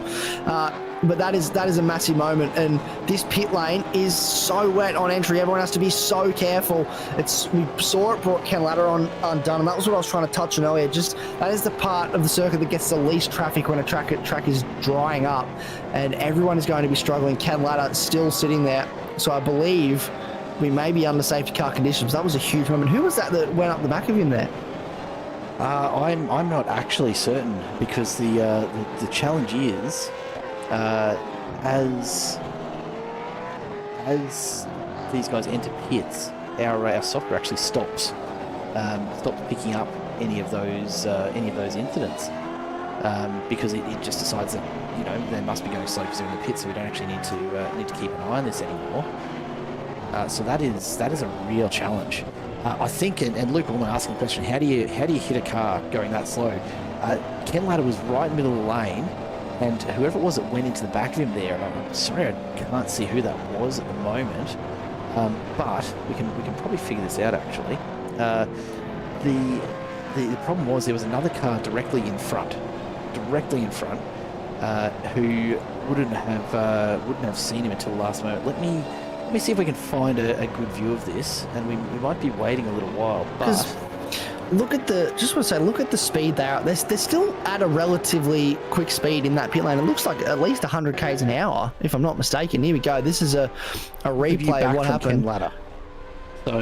So dives around, and just watch here how late the car in front of whoever went up the back of him, just how late they pulled out of the way to go around, because that was huge. I've seen red on my timing screen. Is that a red flag potentially, or is it just? No. That's just as the drivers make their way onto. Now here it is. Angry Birds car just missed it. But so have a look here. There's a car in the way. Watch how late. Last minute goes. Oh shit! There's a car there. Yeah, and then another may not have been that one. Dean Logsdale. I think it's this pack. Watch how late someone here leaves at the last minute. The Angry Birds car there. And they all start to move last minute. There you go. Whoa. Just last minute. And look how late that was. Dean Logsdale, he had nothing. He had nowhere to go. It was such a late move from the driver in front that Dean Logsdale, in reality, there was nothing he could have done there. He was a passenger at that point. He could have seen the car slam on the brakes. It would not have made a difference in that situation. And that is absolutely heartbreaking stuff, because it's never what you want to see, is it, in a situation like this? And yeah, it's super disappointing. I'm just trying to look on my screen. It looks like Wayne Walker is in front of Blake Warboys there. No, he's just behind at the moment. Wait, hang on. That's interesting. I think that's actually. Is that a different Accelerate car? That's a different Accelerate car. Yeah, absolutely. I was so confused for a second there. I was like, what is going on? How's that happening? My broadcast software is not that broken, surely. Jason Douglas actually sitting in the lead of this race right now, but only made one stop. Only made one stop, and it will be a big question as to how many of those stops can count as as compulsory pit stops, because once the safety car's out, there's some limitations on when you can actually come in and do one of those CPS stops. Well, that was a real mess. It really was. And what do you do? You know, Ken Latta, so unfortunate to have it all go wrong on the entry into pits, and he did his absolute best to get into the pit lane. But once that motor was popped, he couldn't move. And yeah, that's one. Those sort of things, those occurrences are what causes rule books to be rewritten. And I think the league admins here will absolutely be going and having a look and going, okay, how do we make sure that never happens again? Because that was unprecedented. I've never seen that incident before in 18 months of broadcasting league racing here on iRacing. I think genuinely, from a perspective of someone that obviously, you know, they do a wonderful job running this league, as a perspective of someone that's completely outside of that, you need to have a rule about closing pit lane. If there's a car stopped in the fast lane like that, you need to either have a rule that you get to the pit lane and move out of the fast lane, or you get to the pit lane and you what am I trying to say? You close the pit lane. You close the pit. I think you have to close the pit lane in that situation, because it's not safe. You saw in that situation, cars are at speed in the pit lane. Yes, they're slower than racing speed, but they're still, looks like 80 to 100 k's an hour. So they're still going relatively quickly, and pulling out of the way last minute like that. And Dean Longsdale had nowhere to go. It's so dangerous for all the drivers. And yes, it's a game, so you can argue that, like, you know, the real life safety factor that they would have in this situation isn't there, but still, this is Dean Logsdale's race. That just watch this on board here. Watch how late the car in front moves away, and he has nowhere to go, no time to react at all. So pulls away so late, and that car just appears. Like, what do you do in that situation? You do exactly that. You belt into the back and you hope you don't damage your radiator. Correct. There's nothing else he could have done at that point. That was as last second it gets. And the worst part is the car just ahead, I think it was one of the Quantum cars, as we see the field still backed up behind the Chubby Buns safety car. The worst part was you saw one of the cars ahead spear off. Now, I'm not sure if their pit bay was actually there, but it's so easy for Logsdale to go, okay, yeah, they're off to their pit bay. They're not. No one goes into pit lane thinking, oh yeah, all these guys are diving to the right, because there's a car stopped right here at the entry. To be honest, I think part of the challenge with that particular instance is that this league is one of the few that has very, very specific rules about staying in the fast lane until you're just shy of your pit entry. And all of the drivers are super, super aware of that. There's been plenty of penalties handed out before for drivers not following that rule. And this is one of those freak occurrences where that behaviour that we'd love to see has actually caused that accident. Major incident. And it looks like, I don't know whether this is due to damage or due to frustration or what has happened, but Dean Logsdale has not re-entered the circuit. He is still in the pit lane. So that potentially is, well, it is race over, but potentially just the entire race over for Dean Logsdale. We may not see him again in this race tonight, and that is super disappointing, because he was having a really good comeback through that field. He was driving really well to try and get himself back up to the pointy end of this field, and that's super disappointing, super heartbreaking for him. But again, same for Ken Latta. That was a massive moment coming into the pit lane, just absolutely sideways. I don't think I've seen many cars hit that pit wall harder. I know I myself have done it a couple times. You know, you play the Formula 1 game and you get a little bit too wide coming in there and it brings you undone, but I've never seen a hit quite that hard, and you just got to feel for Ken Latta in that situation as well. And hopefully there's some regulations that will come out of this that will help the drivers when we have a situation like this in the future. Hopefully we never see something like that again, but if we do, God forbid, see a situation like that once again, hopefully there's some regulations that will come into play just to make it a little bit clearer on how that process will work, so that we don't have an issue like that once again where we see someone like Dean Logsdale just with absolutely nowhere to go. And hey, look, a great opportunity while it's out on track to say a big hello to the Chubby Buns safety car. I'm honestly surprised we made it halfway through this race before we actually saw it come out. But it is out there, and I don't know about you, but I'm feeling a little bit hungry. Chubby Buns Burgers, of course, serving absolutely delicious beef and chicken burgers on a gourmet milk bun and a range of fries to choose from along with it. Those are available across 12 locations in New South Wales. For those of us in Queensland, not such a great deal, but plenty of locations across New South Wales, and why not take a road trip? chubbybuns.com.au to find your nearest store. As Tim Nicol takes that Porsche back to the pit lane, Jason Douglas will have control of this field as we come around towards the start-finish line to reset this race. We're at the halfway mark. We've got a lot of drivers that have completed 2 stops now. The question will be whether or not they have actually counted as their 2 compulsory stops, and it's going to be, look, just about anyone's guess as to what's going to happen here. Luke Orman, I think, is on the money. Safety cars breed safety cars. I'm significantly concerned about what we're about to see here, Isaac.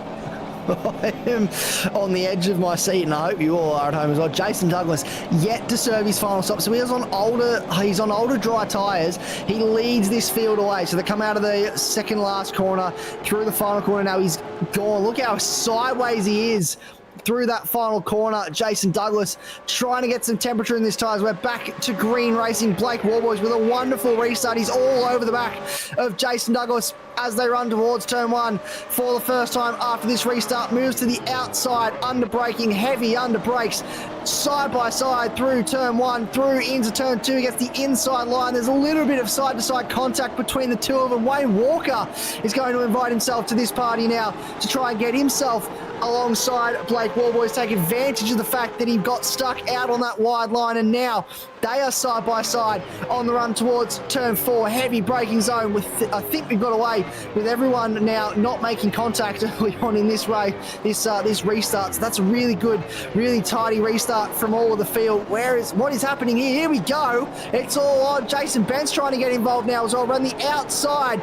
Wayne Walker still side by side with Jason Douglas, and that is Blake Warboys up the inside now on Wayne Walker, trying to make that move stick, shoves him out to the wider line, gets caught out. Jason Bentz is going to fancy himself a look on the reigning champion as well now around the outside as we run towards the back straight for the first time on this restart. Heavy braking zone coming up. This is a chance for Jason Bentz to get himself onto the podium as it stands at the moment. Under brakes, looks to the inside, carries a little bit of a lockup, big lockup for Jason Douglas. He's gone so wide, he's lost a bunch of spots. He's right out on the runoff there, and that has handed Blake Warboys the lead of this race, which he was trying to get from Jason Douglas, who gets a slowdown for his efforts as well. That is absolutely a kick in the guts, isn't it?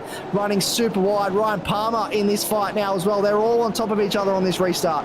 And this is what we love to see. Gen 3 supercars absolutely monstering those sausage curbs the way they're intended to, the way the racing gods intended, just bouncing these things up and over. Look at the slowdowns coming behind. Lister Vigo and Nick Geary all picking up, so then more behind. Brad Grant, Todd Martin as well.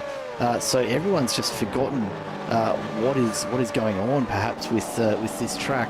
There have been a few incidents in the background, though, by the look of things that we'll have a look at and see what's happened, because Brian Borg appears to have been caught up in one of those. Let's go back and take a look. Glenn Boyce, this is on board with him. That's Brian Borg up the inside there.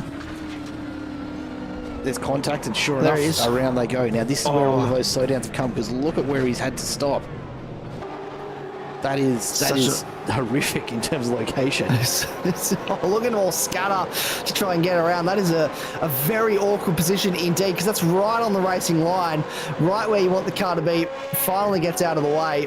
And yeah, Brian Borg, that is super unfortunate, caught up in that incident. This is Wayne Walker. He's caught right back up to Blake Warboys now, and he has to take advantage here.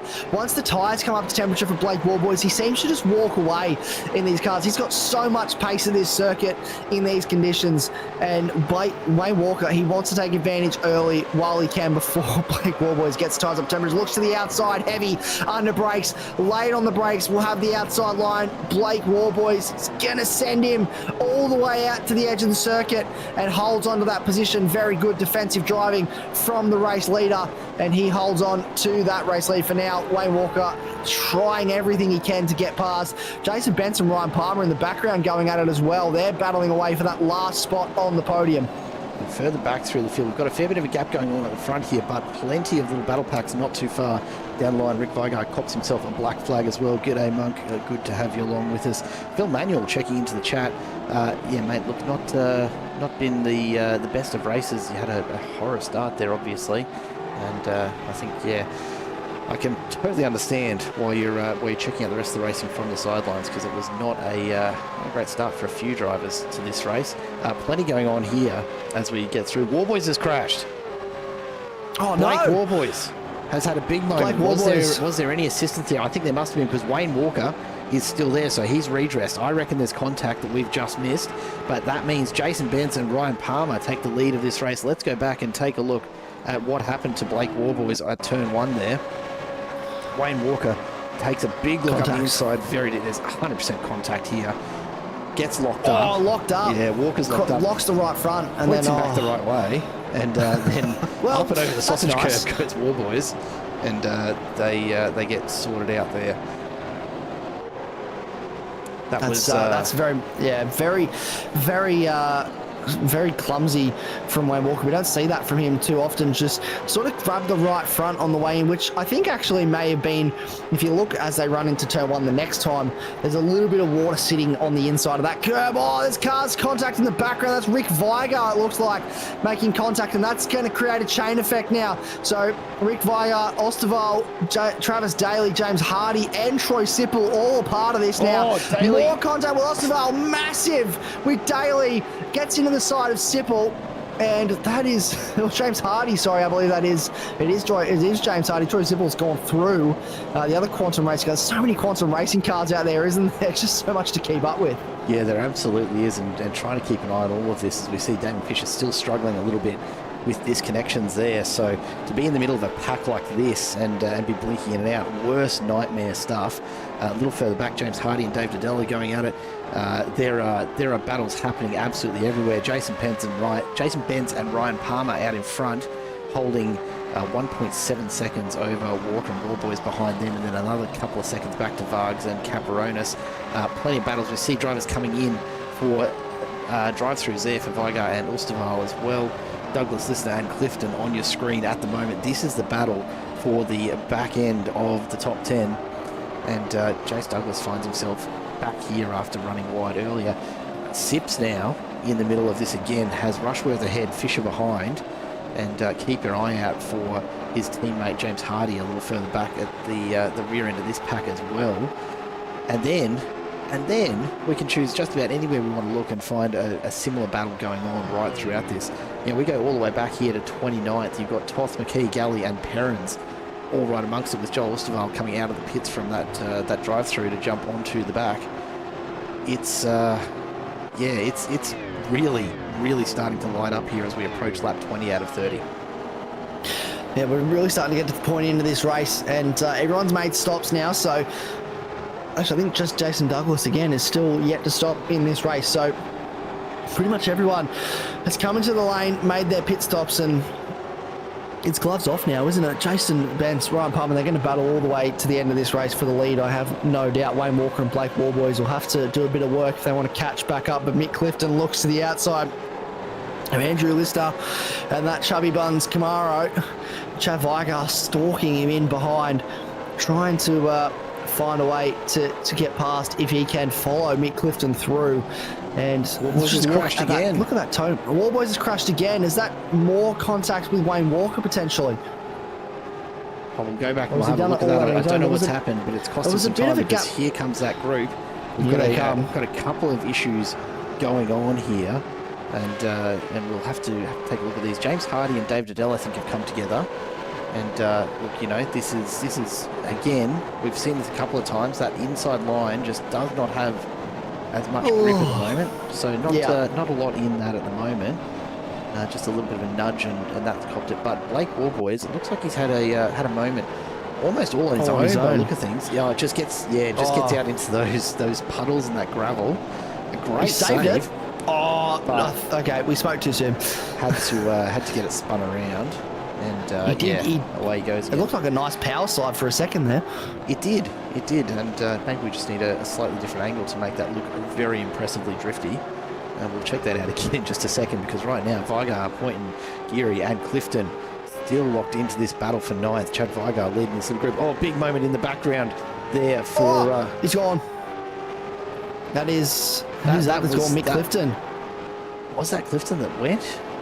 It looks like it was Clifton, yeah. And he's just all on his own. That secondary phase of that spin, it just looked like he got caught on the wet part of the corner. And it's just brought him undone. Jamie McKnight's going to invite himself around the outside. Here we go. This is what happened. So under brakes, he's just there's a little bit of contact there. Upsets the car onto the water and then just spins it because he's on the water. And this is always going to be the challenge. It's one of those tracks that doesn't really drain the way that a lot of other tracks do. These puddles have stuck around. There hasn't been that much rain fall here at Catalunya, but it's been enough that you can still see patches of water around this track, even 20 laps into race 2 here, and it is absolutely keeping the drivers on their toes, perhaps a little more than they ever expected. So it's just going to be the story of the night. I think we'll take another look at Warboy's moment. Let's just see just how much drift. Look at those puddles. Look at the water in the braking zone. Oh, manages to get it there. That sausage curb though just lifts the rear end again, and around he goes. Yeah, I think if that sausage curb wasn't there, he catches that and he just continues on like nothing happened. So super unfortunate. Those sausage curbs, they definitely do a really good job of unsettling these Gen 3 cars. They're almost like an island. If you get on the middle with it, the wheels all come off the ground and there's not much you can do. So these Matt Vanderkrant has a little bit of a thing. Look at the upside, look up the inside of Jim Capronis.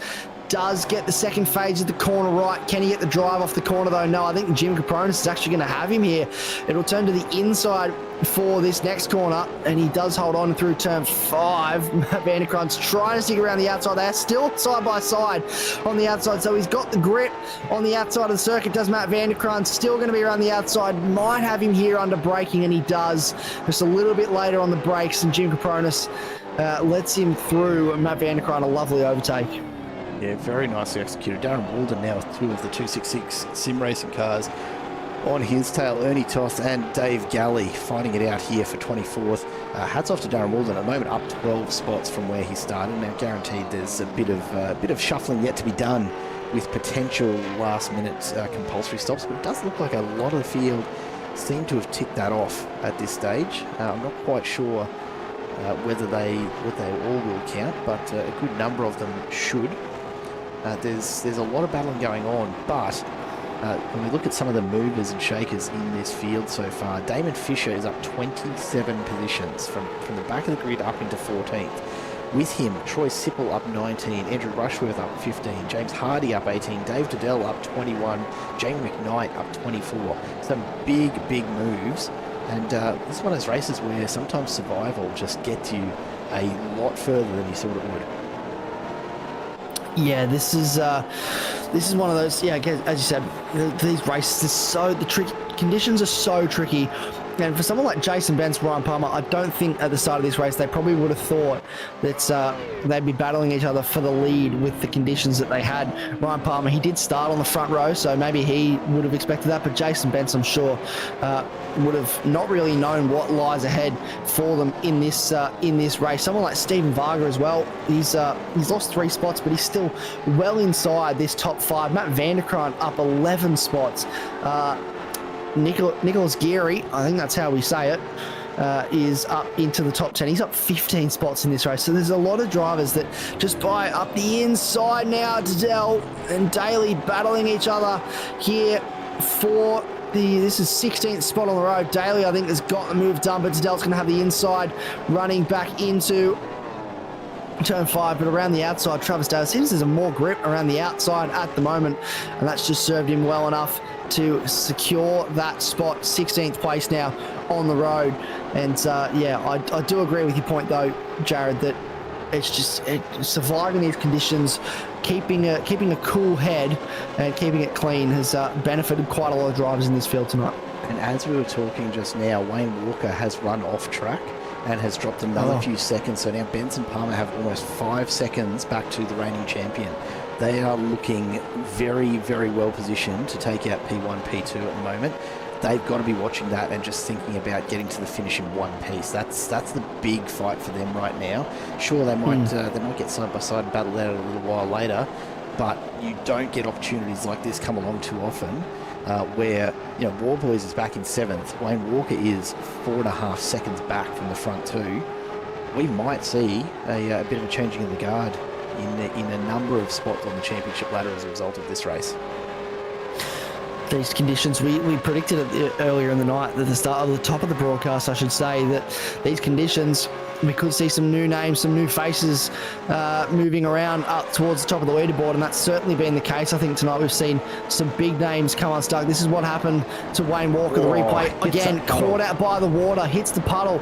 And this is what we've seen a lot of these drivers do in this second race. The puddles are still around.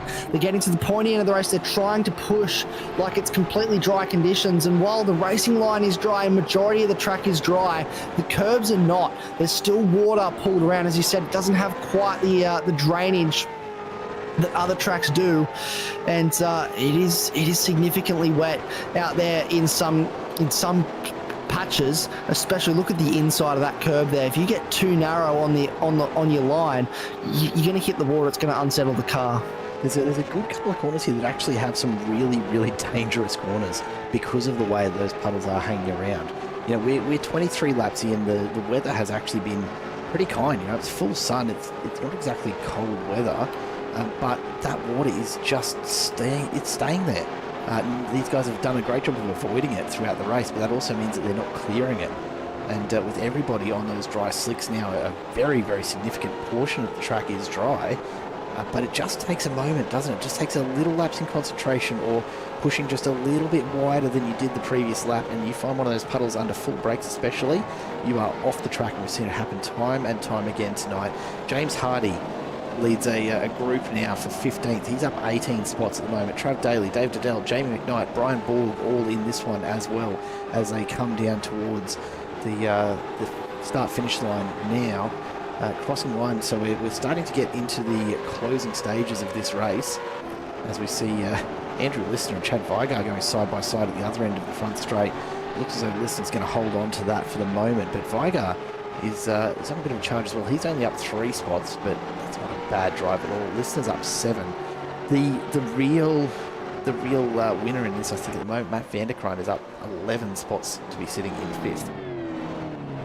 Yeah, he's driving brilliantly at the moment, isn't he? And he's actually pulling away from Blake Warboys. He was catching him at one stage, but now he's actually grown that gap back out again a little bit. So he's creating a bit of breathing space between himself and the man that has actually been one of the fastest on track tonight.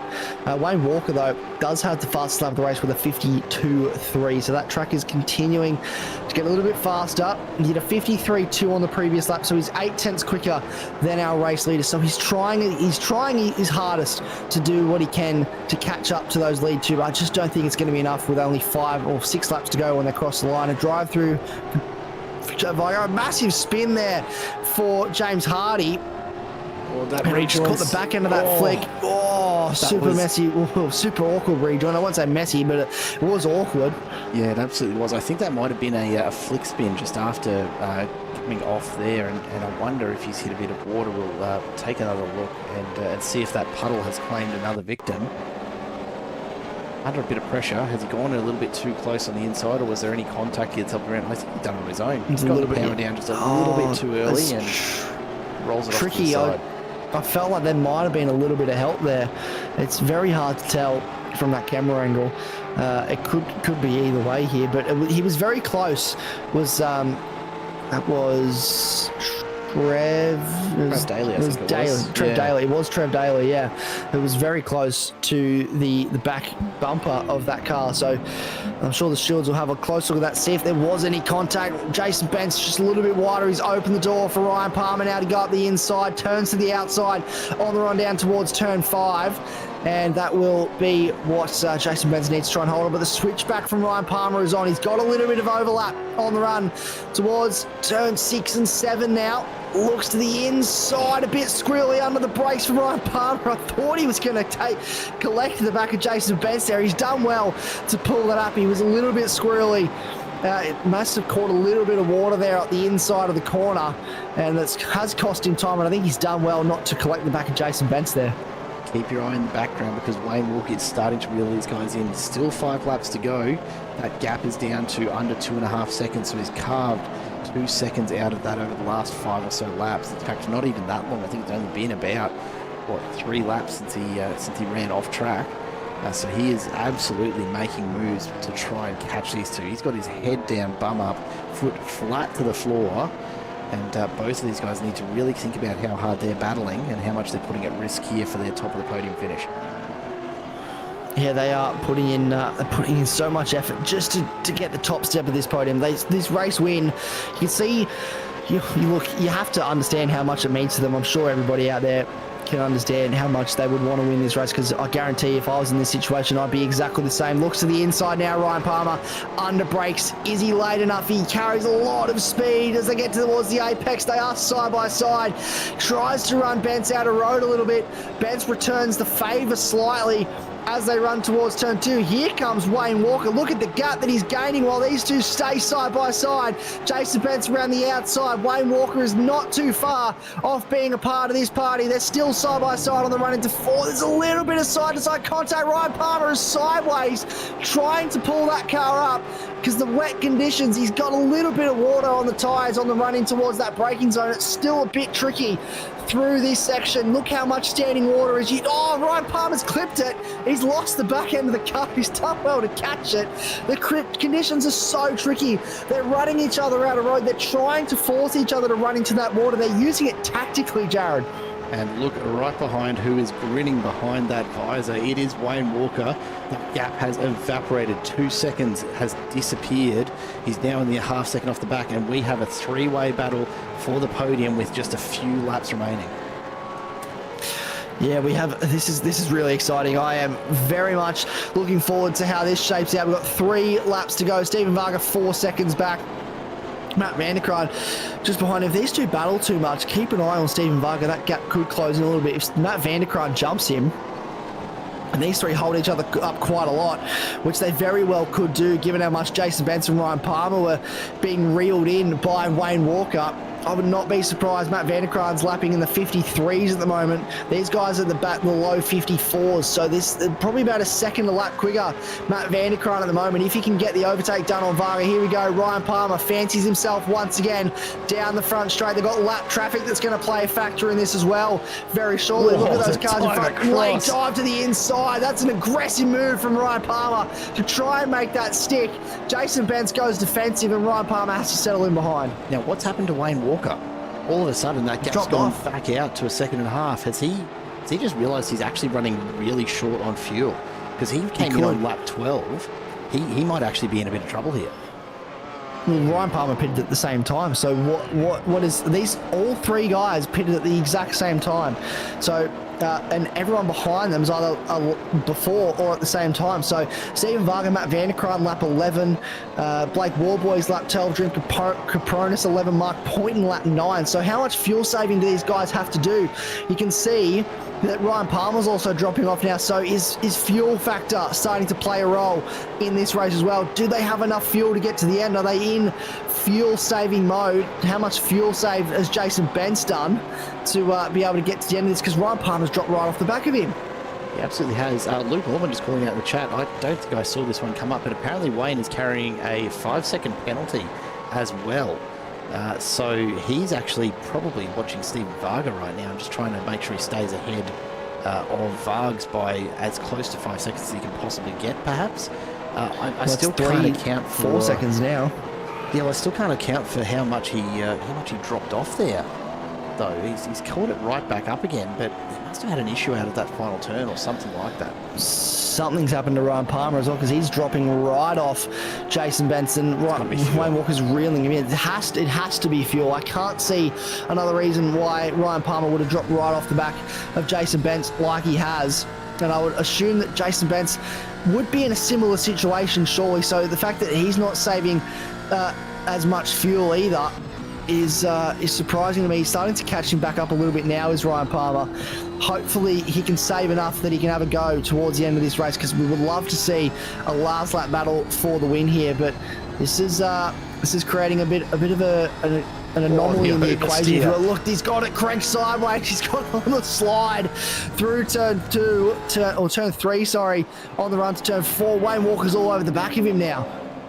Yeah, this is going to be really, really tight. I don't think Vargas is going to feature in this battle unless something goes horribly wrong. As you see, Palmer just drift across to protect the inside of this turn. He's now in full defensive mode. Wayne Walker all over the back and gets up the inside. A huge drive out of the corner from Wayne Walker, and he will slip forward into second. That was a big, big push for Walker. Now, if he is carrying that 5-second penalty, it's not going to impact on Ryan Palmer's finish there too much. But what Walker will be watching is that gap back to Stephen Varga, which I think is sitting at about 4.7 at the moment. So if he can get just another few tenths, then at least Walker will still finish on the podium. Yeah, that's what he'll be looking for. He wants to secure that podium finish. It's 1.1 seconds up the road to Jason Bence. Ryan Palmer, he's dropping off now. He's definitely in fuel saving mode, trying to get home in this race. I'm surprised Jason Bence has still got the pace that he's got, considering he pitted on the same lap as both of these guys. He's also got to be in some sort of fuel save mode, surely. I mean, did he just save more under the safety car than these guys did? Is it as Potentially. simple as that? There's still battles going on elsewhere on the track. We've been watching that one for a little while, guys, but as we take a look further back, Clifton Hoffman and Lorne McKee all in amongst it here. This is the 17th, the 2 Cup Trophy drivers giving Mick Clifton no end of grief at the moment as these guys continue to battle on. The one to watch, actually, at the moment, Trav Daly is carrying a black flag at the moment. Now, whether that's for that incident that's just been announced there, I just have to have looked at the right time.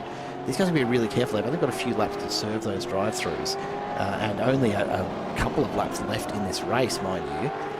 Or they come across the line and pick up another, I think it's another 40 seconds generally. So not something you want to carry all the way home and just run the risk of unless you're very, very certain. Brian Borg now about to look up the inside of Dave Diddell into turn 1. This has been a real favourite of an overtaking spot. He can't quite get alongside. Diddell will protect the inside for turn 2 and makes it look relatively easy, but Borg is absolutely just challenging the rear end of that 266 sim racing entry. I wonder if he's going to get there by the time this race is done and dusted. There's not long left. We've got about a lap and a half for the front runners and not much more than that for these guys back in the mid-pack. Everyone else starting to get themselves relatively settled in position, but for Diddell, Borg and Fisher, there's still a few extra points to play for here. Yeah, this is still all to play for. We've got another lap to go in this race after this one. And this is Jason Bence and Wayne Walker. So this is battle for the lead. Obviously, Wayne Walker has that penalty hanging over his head. So when he crosses the line, he'll be maybe the first on track if he can get this move done, but he will not be first on correction. But he's all over the back of Jason Bence now. So Wayne Walker potentially has saved enough fuel, and he's looking to try and make this move stick. He's got one more opportunity, one more lap to get this move done to at least finish the race in first on track. Here we go. Final lap, white flag is out. One more time they have. Looks to the inside, pulls out as if he's going to go for a move, but he's not close enough. Stephen Varga 5.6 behind Walker right now. So if he is carrying that 5-second penalty, then that puts Walker at the back of the podium quite comfortably. The real question now for Bence and Palmer is they've got enough fuel to make it home. Walker will want to continue to push on. He doesn't want to risk Varga getting any closer than that. He would probably prefer another second or two up the road, to be honest. But he'll have to take what he can get here. Jason Bence is going to defend very, very hard. Yeah, Jason Bence is going to make this super difficult for him. But if I was Jason Bence, I wouldn't make it that difficult for him, because you've got to think Ryan Palmer's actually not too far behind here. If you make this very difficult for Wayne Walker, Ryan Palmer could invite himself into the party in the closing stage of this race. We've got just a few more corners to go, a couple of sectors left for Wayne Walker to make it happen. He's right on the rear bar of Jason Bence now as they run towards the back straight for the final time. A nice exit out of here. He'll set himself up for the hairpin. Jason Bence is going defensive. He's covering that line. He is not making this easy for Wayne Walker. He's going to have to go the long way around, deep under brakes into the hairpin. Can he make it stick? But no, Jason Benz with that inside line just gets the better drive off the corner. We've got a car off the road in the foreground, and Jason Benz is still side by side with Wayne Walker up the inside. They make a little bit of contact. There's slight rubbing, but there you go. There's a gap between him and Wayne Walker. It looks like he's got through. Manages to sneak through at the death here, and Walker may take the on-track honours. The real question is going to be Ryan Palmer all of a sudden is back in this. Can he make a late run at Jason Benz and potentially pick up the corrected win? I don't think he's going to have the time, because there's the finish line. Walker comes across, then Benz, then Palmer. The front three separated by just half a second, and here comes the rest of the field. Vargs and Van der Kraan across the line together. Warboys manages to climb back into 6th place. Not a bad effort at all. We've still got a few battles going on as we get closer and closer to the finish of this one. This is McKee and Hoffman as they make their way down for the final time. They're still a fair way back. This is for 18th position, but still plenty of points on offer. It's only a position, but at the end of the championship season, that might be the difference between the two of them. McKee looks like he's got it pretty well sewn up now, though, as they come around the final corner, and Hoffman will have to just contend with 19th place for this evening. Todd Martin and James Hardy, the two teammates, I don't think they're going to battle super hard here at risk of taking each other out. But, you know, there's only a couple of corners to go. Why not press on? Now, Oosterveld's about to cross the line. He's got a black flag, so that's going to drop him back a fair way. He can't possibly clear that, even though coming into the pit lane now, it's not going to clear that drive-through for him. So that will take him down a number of positions, I'm sure. Hardy and Martin cross the line. Vince Salvatore, not a great night for him, unfortunately, but he won't be too upset. I shouldn't have said it. You jinxed it. Commentator's curse. Commentator's curse indeed. And he's got a black flag, so he'll get a 40-second penalty when he does cross the line. It just sort of sums it up a little bit, doesn't it? It's been a difficult night for Vince Salvatore. He crosses the line. Toth grabs Walden on the line with the slowdown penalty that he had to serve. And Rick Weiger will finish in 32nd, sorry. And then Jason Douglas, after leading after that safety car restart, I just think he just got caught out not having served his second pit stop yet. Yeah, a big finish there. Salvatore, I think, might have actually picked up that black flag. Look at the drift from Benz. Nice little effort there. I think Salvatore might have actually picked up that black flag for hitting the incident limit with that last loss of control, which is, it's pretty rough. It's pretty rough. That is rough. What do you do at the end of the day? Jason Benz. That's right. It's a brings it back black around. flag given by the games. So yeah, well done to Jason Benz. What a drive! Thoroughly deserved race victory, and he's very happy with himself. Look at the slide he's got out of the final corner, and he'd be very happy with that one. Yeah, undoubtedly. As we finish up race number 2, we'll take a look at the race results before we do have a bit of a chat to the drivers. So, in the end, Wayne Walker sits at the front on paper. Now, that won't account for any post-race penalties to be issued. So, we'll have to try and get some sort of confirmation. I'm going to trust Luke Allman has had his eye on the ball there and say that Wayne Walker will actually be moved into 3rd place, which will mean Jason Benz takes the win and Ryan Palmer shifts on up to 2nd. The rest of the field, a fair way back from there. Stephen Varga, Matt Van der Kraan, then Warboys and Caperonis with Quentin Rushworth and Nicholas Aguirre rounding out the top 10. I'm going to have to just belt that into my head to make sure it sticks. Andrew Lister and Troy Sipple finishing just outside the 10 with Borg, Padel, Fisher and McKnight behind them. Then Clifton and McKee ahead of Hoffman and Chad Weiger rounding out your top 20. I think it might be time for us to have a bit of a chat to some of these drivers this evening. And I know that we've got one waiting for us now as we just try and get things kind of sorted out on this end. We might just bring on into the booth 3rd place on track, but we suspect just maybe sneaking up the order just a little. Is this Ryan Palmer we've got with us? Mr. Palmer, are you there? One second. Right, Ryan, are you there, Ryan? He's I think trying he's to get back to us. Stand by. 1 second. Yeah, My audio stand by. Standing by. He's clicking some buttons. He's clicking some buttons.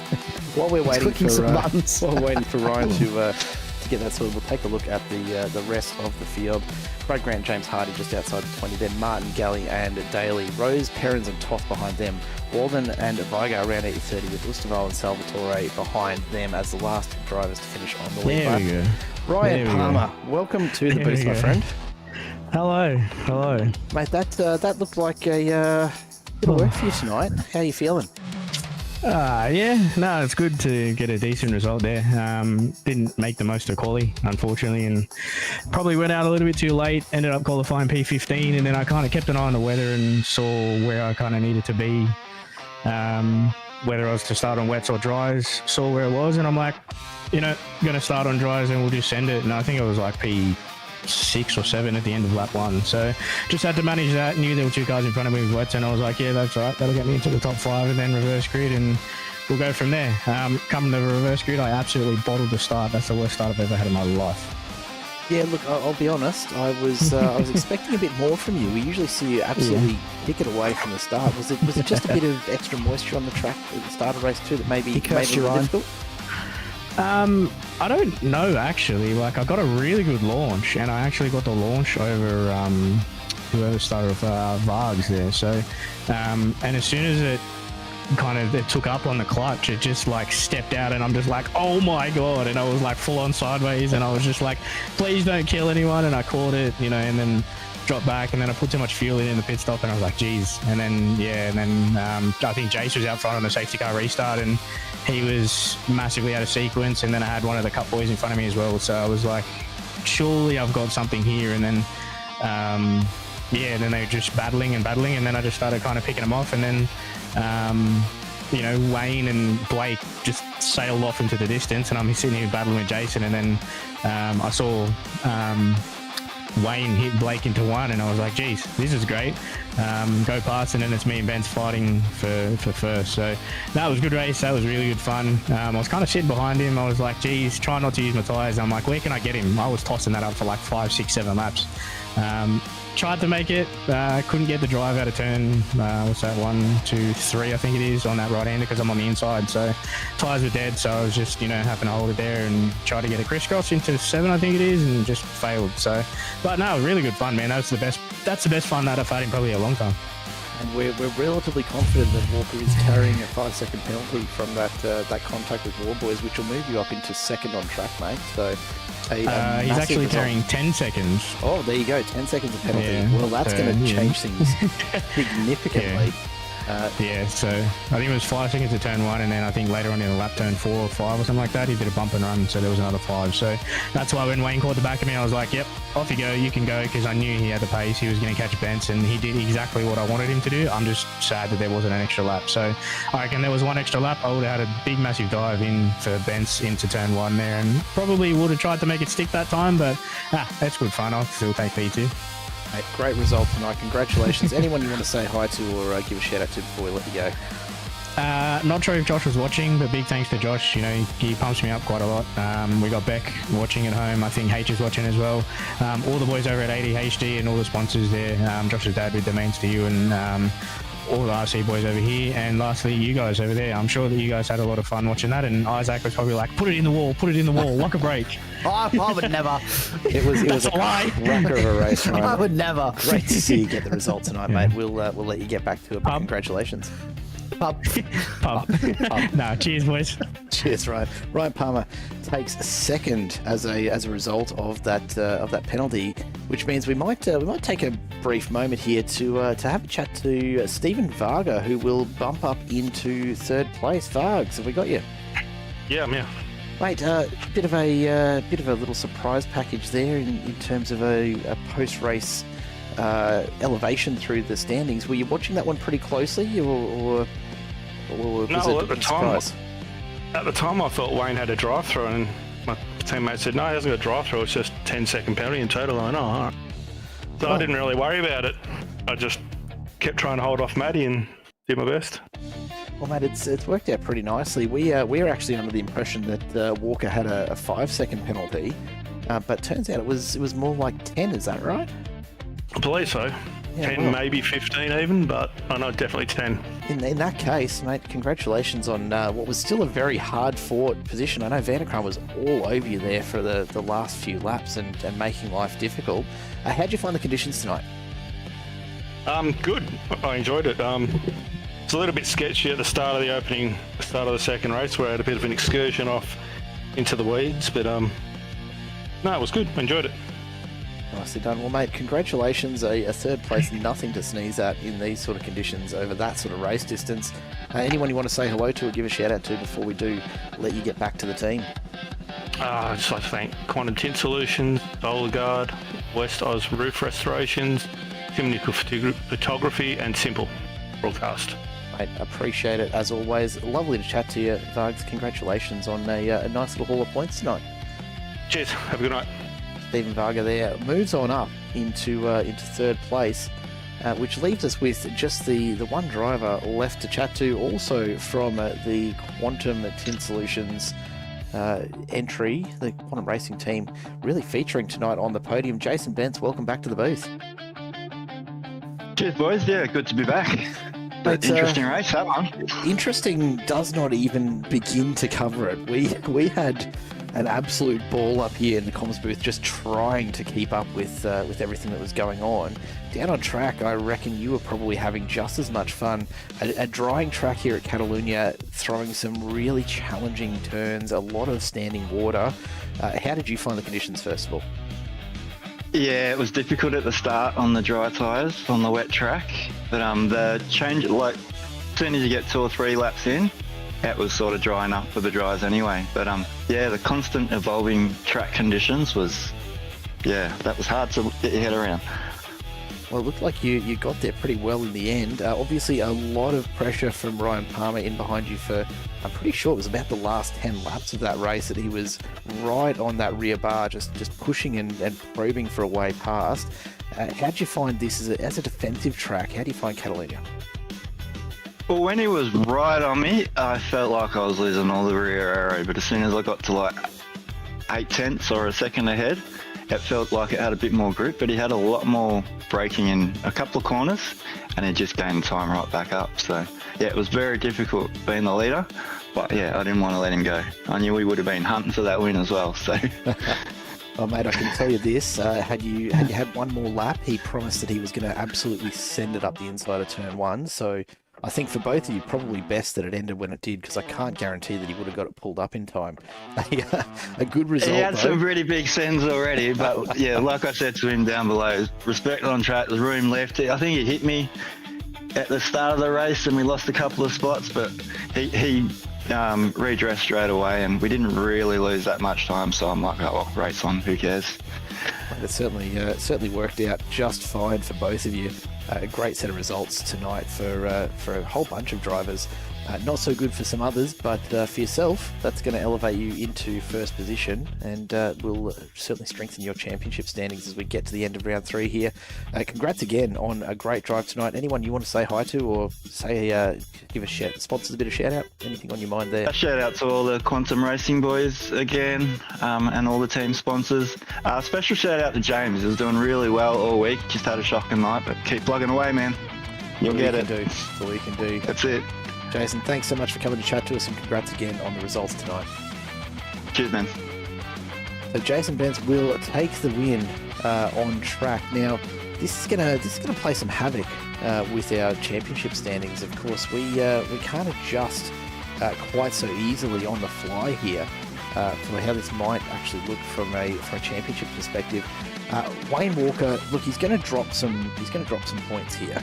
I don't think it's going to be enough that he'll be, down below Warboys on the standings. But the big closer. It'll be a lot closer than the 80 odd points it looks like here. The question will be some of the other moves and shakes, but for Bantz, for Palmer, and especially for Vargs, showing us up 10 spots. Now, obviously, there's drop rounds to account for all that sort of thing, but a pretty good night for some of these drivers. Yeah, really strong night for Stephen Varga. That podium has jumped him up at least 10 spots so far. Potentially, I don't think it'll jump him up another one, but it'll get him closer to Matt Vanderkraan in points. Capronis has jumped up some points. Brian Borg jumped up a number of spots as well in this championship. A massive loss for Jamie Dyke, who I don't think actually was racing this evening. So lost a bunch of spots in the championship by just not being there. Jason Douglas as well, that difficult second race meant that he's lost a few spots in the championship as well. But that's what we love about these mixed conditions racing. It creates a bit of interest, doesn't it? Oh, it absolutely does. Always a pleasure to watch racing that isn't perhaps perfect conditions. It always throws a couple of things into the mix, and a drying track is really one of the most difficult sets of conditions to drive in any car, much less a Gen 3 supercar. But to their credit tonight, despite a few pretty big moments, I think all in all, to only have one safety car for this evening, Tim Nicol probably sitting there munching away on a Chubby Buns burger, honestly, in the pit lane for most of it, because the Chubby Buns safety car it's surprisingly quiet. I really expected to see a bit more tonight in terms of safety car periods. I think in these challenging conditions, it goes without saying that you expect quite a few safety cars to show up. And look, the fact that we didn't get one, I think, is a testament to some of the talent that we have in this field. And I know there's a few drivers that have had a couple complaints tonight about some things that have happened, and certainly a few drivers that'll be a bit frustrated with some incidents that took place. But I think to avoid a safety car until we had that issue with Cam Ladder, which super tough, super heartbreaking for not only himself but also Dean Logsdale, who just had nowhere to go in that situation. And that's something I still can't get over. Just out of nowhere, how quickly that car appeared in front of him. Look, to only have the one safety car is a testament to the skill that these guys have. Yeah, that pit lane issue is one that we'll absolutely be talking about all week, I'm sure, in the Discord as we look to next week's round. But of course, that does bring us to the end of round 3 here at Circuit de Barcelona-Catalunya. It's been a real cracker of a race tonight. Isaac, it's been a pleasure having you along in the booth with me. A massive thank you, of course, to all of the sponsors. Solarguard St. Gobain, the primary sponsor of the Alliance Sim Racing Solarguard Supercar Championship once again this season. And of course, Quantum Tint Solutions, AA West Automotive, Chubby Buns Burgers, Tim Nicol Photography, and a massive thank you as always to 24/7 Sim Services for providing race control. We've got more racing right here on Simple Racing Broadcast tomorrow night as we get back into the MC Motorsport GT3 action. Whether you're joining us tomorrow night or holding over for next week's ASR action on Tuesday night, no matter where you find yourself, we do hope that you have a very safe and enjoyable rest of your week. Until we do see you again, it's goodbye for now.